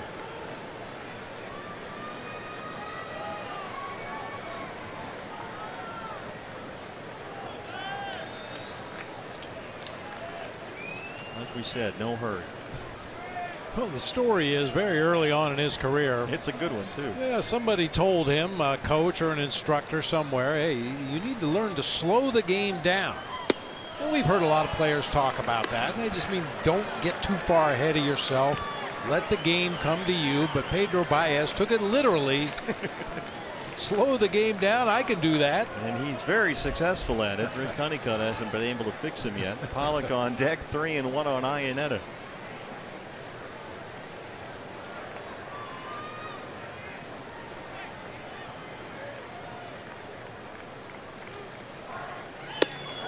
In with a fastball. A leadoff walk. Second base on balls tonight for Chris. And Pollock will hit. You might see a pinch runner right here with the expanded rosters. You've got the extra catcher with J.R. Murphy, and it looks like Chris Herman is going to be the pinch runner. So the Herminator comes in to run for Iannetta. That is the go-ahead run. Rick Honeycutt, Dodger pitching coach, on the phone.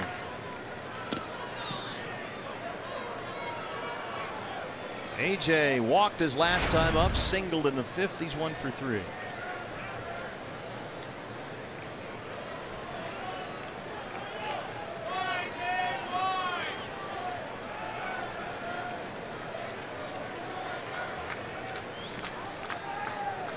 The Dodgers don't look like they're expecting a bunt, so let's see what AJ does here. Justin Turner playing way back at third base.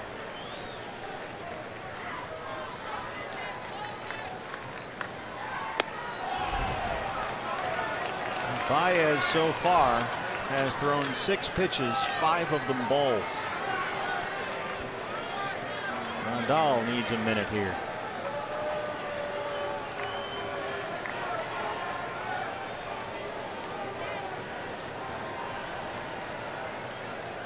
When they booed Baez off the mound here last night, they were not shy about it.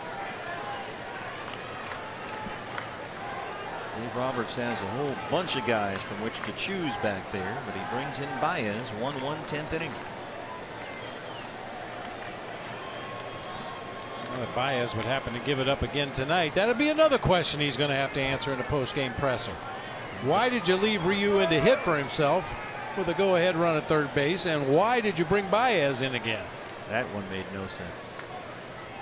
And now 1-1 game. Fast forward 10th inning. You know we'd like to have that at bat time. That was Ryu up there in the bottom of the 5th with the go-ahead run at third and 2 outs. He let the pitcher hit. He struck out. Watson was warming up earlier in the ball game, the left-hander.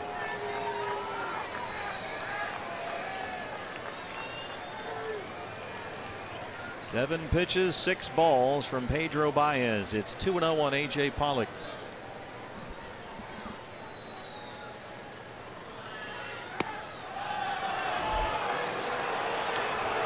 He can't throw a strike. It's 3-0.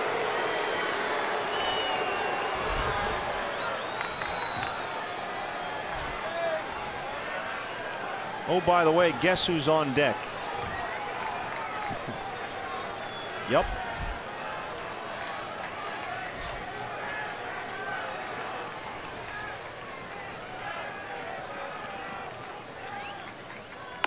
Taking all the way. There's the 3-0 strike.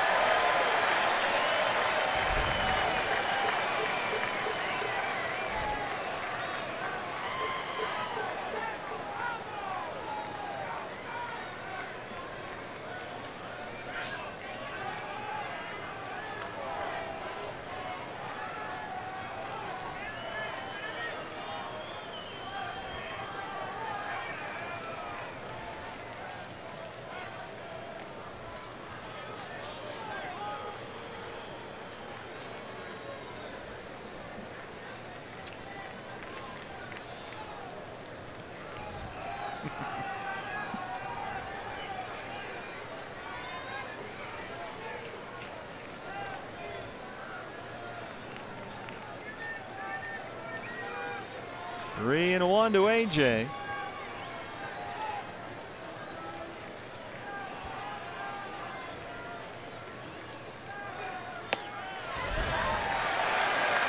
Full count, 3-2.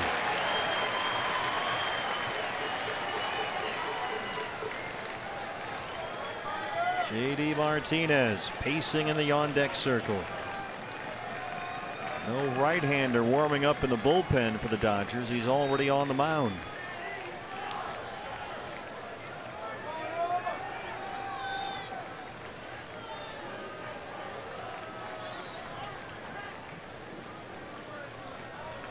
Boy, Baez can bring this thing to a total stop, can he? Human rain delay. If he ever faced Mike Hargrove, nothing would ever happen. Here it is on 3-2. Herman at first. He holds there. A.J. hits that one foul.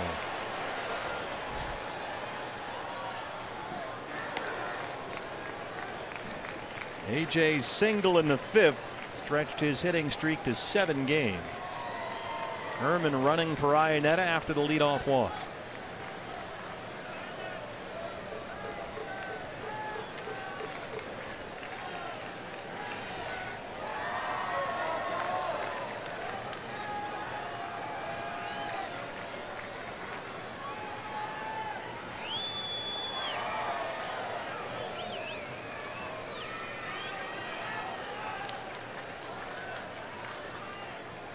Three and 2 to A.J. Pollock. Herman holds, and that is ball 4. He has walked the first 2 in the 10th, and Martinez will hit. Well, what a good at bat by A.J. Pollock. Took a fastball right down the middle on the 3-1 count, knowing that he had a pitcher out there on the mound really struggling with his command. Make him throw 2 strikes in a row, and he couldn't do it. And guess what J.D. Martinez did last night when he faced Pedro Baez to lead off the 7th inning? Hit a homer? That was the 2nd of 4. Dave Roberts is not about to repeat that mistake. Although his only pitcher warming up right now is the lefty Watson. No right-hander warming up in the Dodger pen.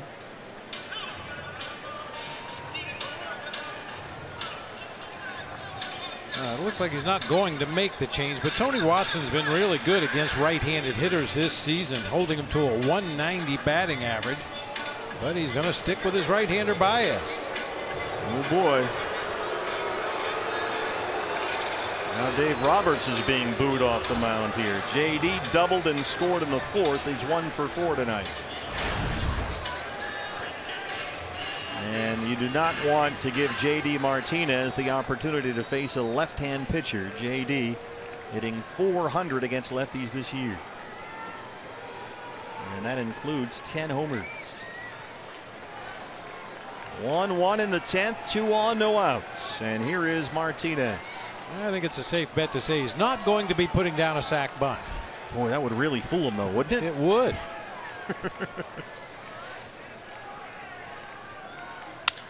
Oh, look out. The broken bat heads into the stands. Turner collects it. Gonzalez gets a foot on the bag and the runners move up. But that splinter goes about 10 rows back into the second section behind the LA dugout.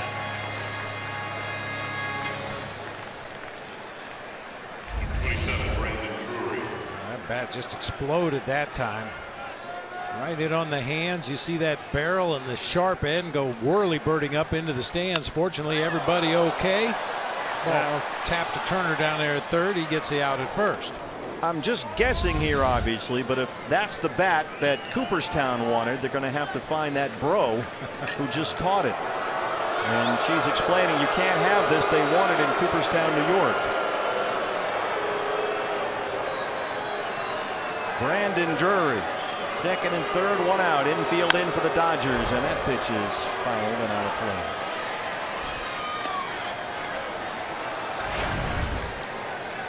Now remember, we go back to the 7th inning. We showed you JD Martinez, who led off that inning with a home run against Pedro Baez. Brandon Drury followed with this. They went back to back.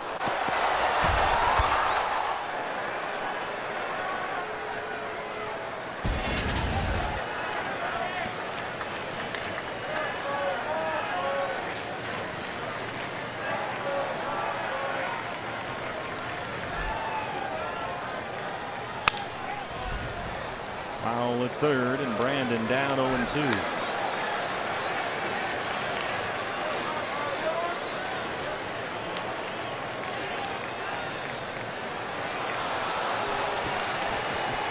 He got the glove. He leaves the ball right there.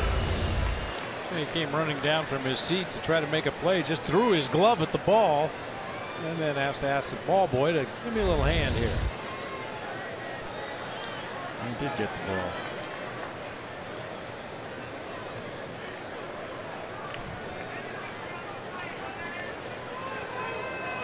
Chris Herman is at third. A.J. Pollock at second. 1 out, 0-2 on Brandon Drury. Bullpen gets busy. Jorge De La Rosa, the lefty. Fernando Rodney starts to get loose for the second time tonight. Should the Diamondbacks get the lead? Infield in on the edge of the grass.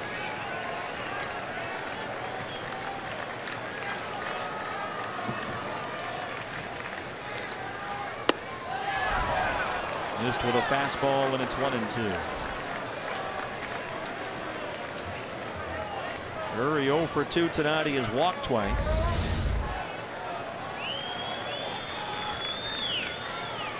David Rackley says ball 1. Brandon with a 6-game hit streak going.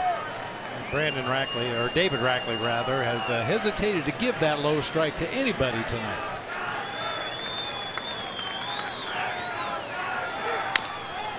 Bounce to third, stays fair for Turner, coming home, and he throws it away.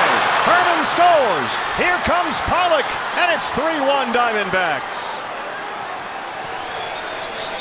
Herman was racing toward the plate. Turner came home, and he threw it right by Grandal. I'm not so sure Grandal ever saw that throw from Justin Turner. You can see it coming right down the line. Right down the line. I think Chris Herman screened the throw. I don't think Grandal ever saw it. He didn't react to the throw until very late, but you can see right down the third baseline, which is right where Chris Herman is. And Grandal just clanked that throw. Well, Dave Roberts went with Baez after he imploded last night. He walked the first two guys he faced, and they both just scored. It's 3-1 Diamondbacks going for 12 in a row. Back after this. As your attention, please. Now,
Choice. E2, the error is on the catcher Grandal and not the third baseman Turner.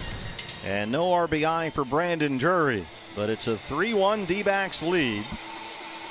Daniel Descalso will be the hitter, and here's the lefty Tony Watson.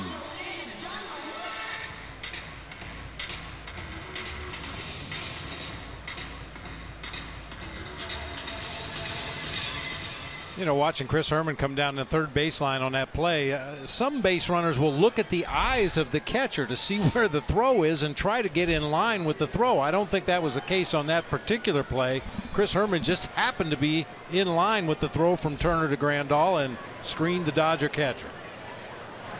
Well, it was a difficult play for Turner, who had to backhand it. It was right on the line at third. And with Herman running on the play, there was no time to get a better position to throw the ball to home. He just had to pick it up and fire. And both runners scored. 1-0 now on Descalso, who had an RBI double in the fourth. There's a high chopper. Turner one more time. Drury moves up 2 outs.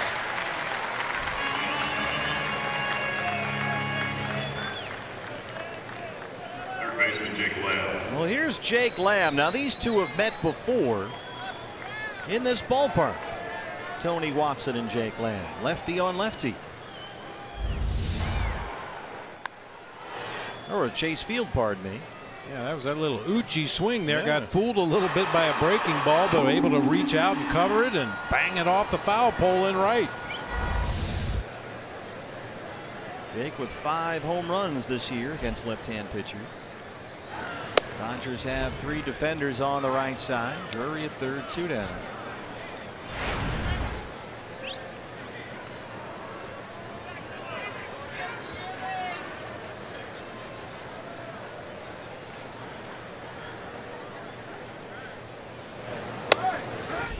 Dodgers in the bottom of the 10th inning will have Cody Bellinger, Yasmani Grandal, and Adrian Gonzalez due up. So some of the big boys are coming up.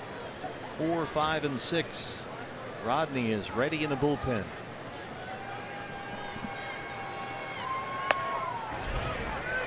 That's a strike. 1 and 2 on Jake Lamb.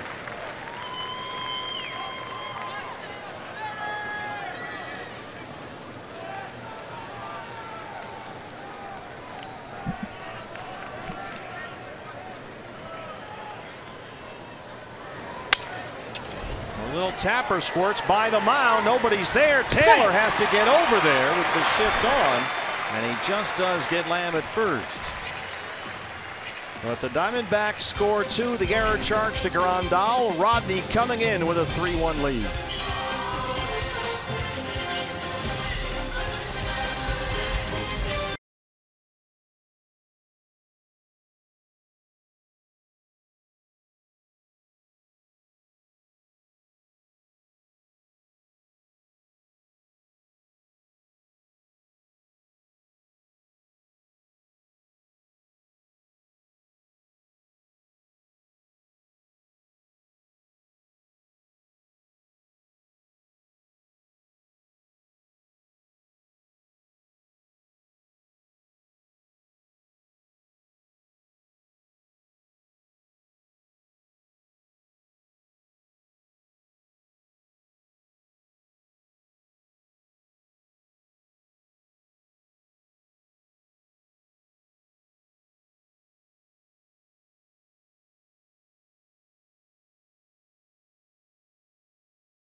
Jays and the Red Sox going deep into the night. Marvin Hudson, the plate umpire.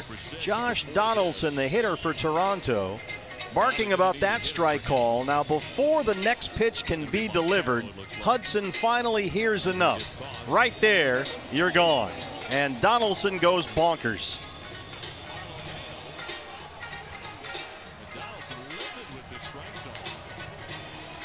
This is in the top of the 18th inning in a 2-2 ball game in Boston tonight, and they're still playing. Oh, let's see. Hold on. I think the Red Sox finally won that game in the bottom of the 19th. Yeah, you're right. Got to refresh. Well, here, Brandon Drury hit a tapper to third. Justin Turner threw home. It got by Yasmani Grandal. 2 runs scored. The Diamondbacks in the top half of the 10th inning get 2 runs without the benefit of the base hit. And now they'll turn it over to their closer, Fernando Rodney. 34 saves and 39 chances this year. 12 saves in August, a monthly record by a Diamondbacks pitcher. And he's out there to face the heart of the LA order, Bellinger, Grandal, and Gonzalez in the 10th. Chris Herman, who ran for Iannetta, stays in the game behind the plate.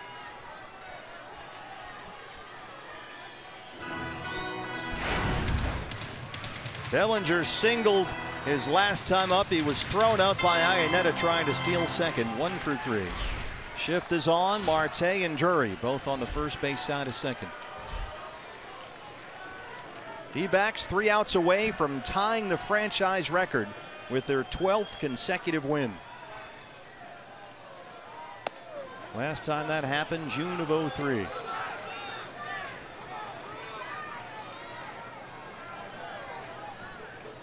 Dodgers have lost 4 straight and 9 of their last 10. If LA loses tonight, they will have lost 4 consecutive series. Diamondbacks have swept their previous 3 series.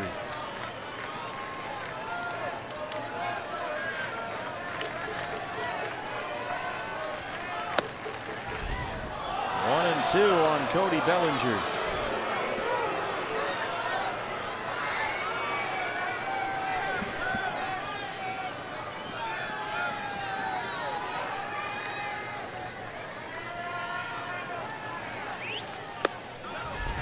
Doesn't bite at the fastball away, and it's even 2 balls and 2 strikes.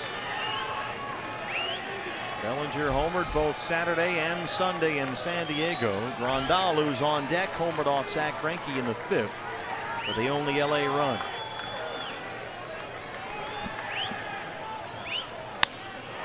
Out of play.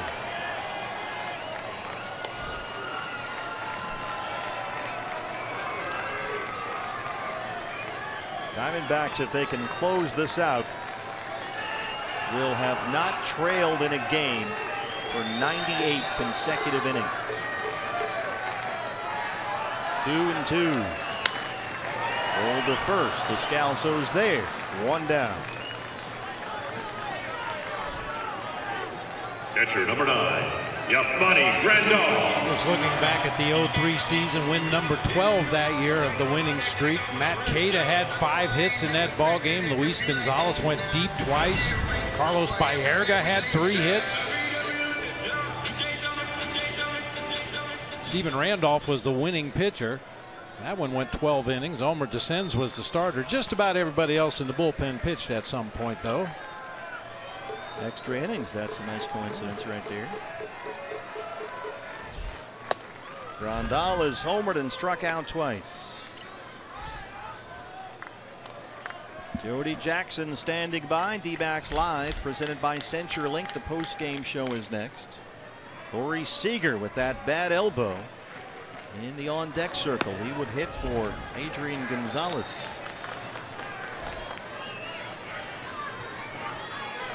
The elbow does not bother Seager when he hits. It just prevents him right now from throwing from shortstop. So we will not see him defensively in this series. 1-2.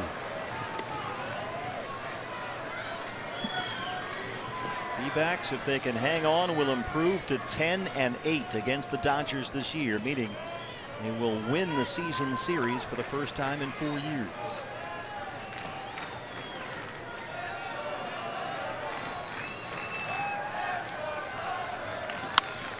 Reaches out and taps it to Lamb at third. 2 outs. And Seager will hit for Gonzalez.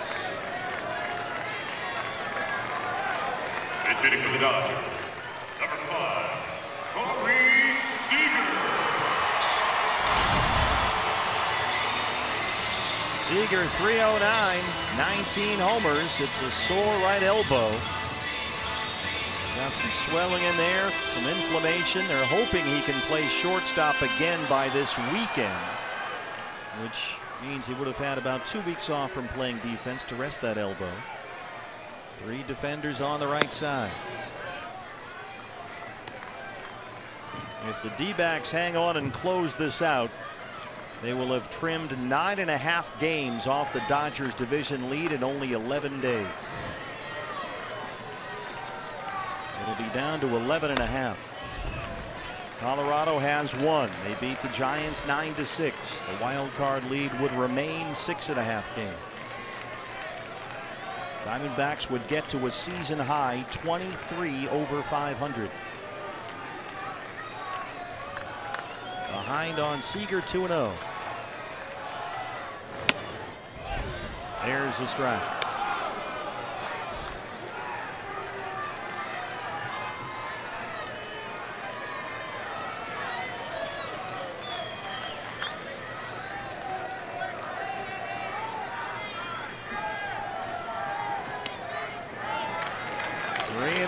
Seager.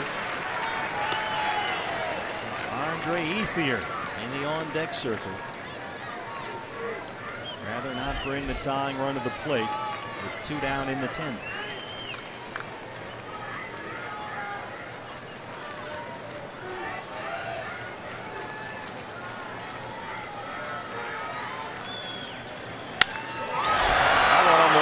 Rodney, it drops into center, and the tying run will come up. It's Ethier.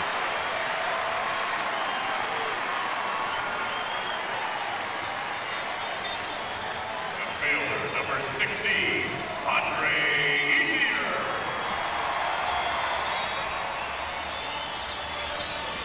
Ethier singled in the 5th against Greinke, his first hit this year.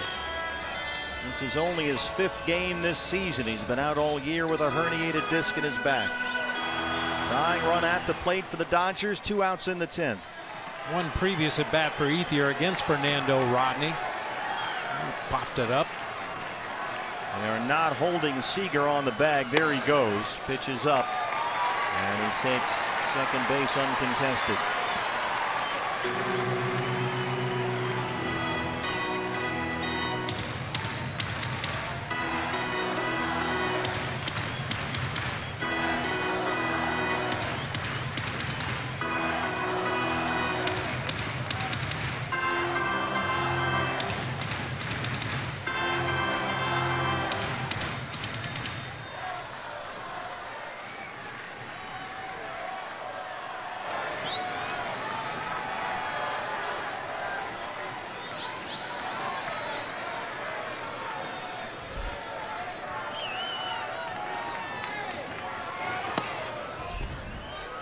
2.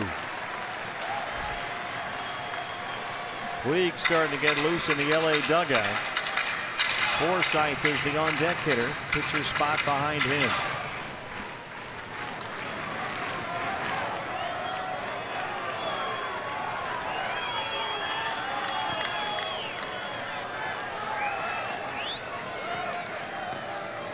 He wants to talk to Herman.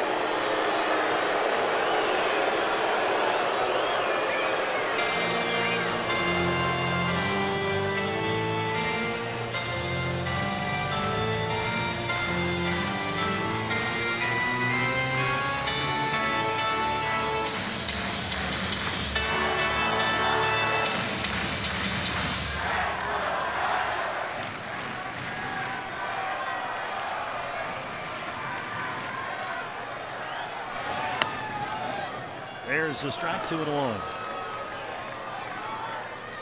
Fernando Rodney, 34 saves this year. 5 away from 300 for his career in his 15th major league season.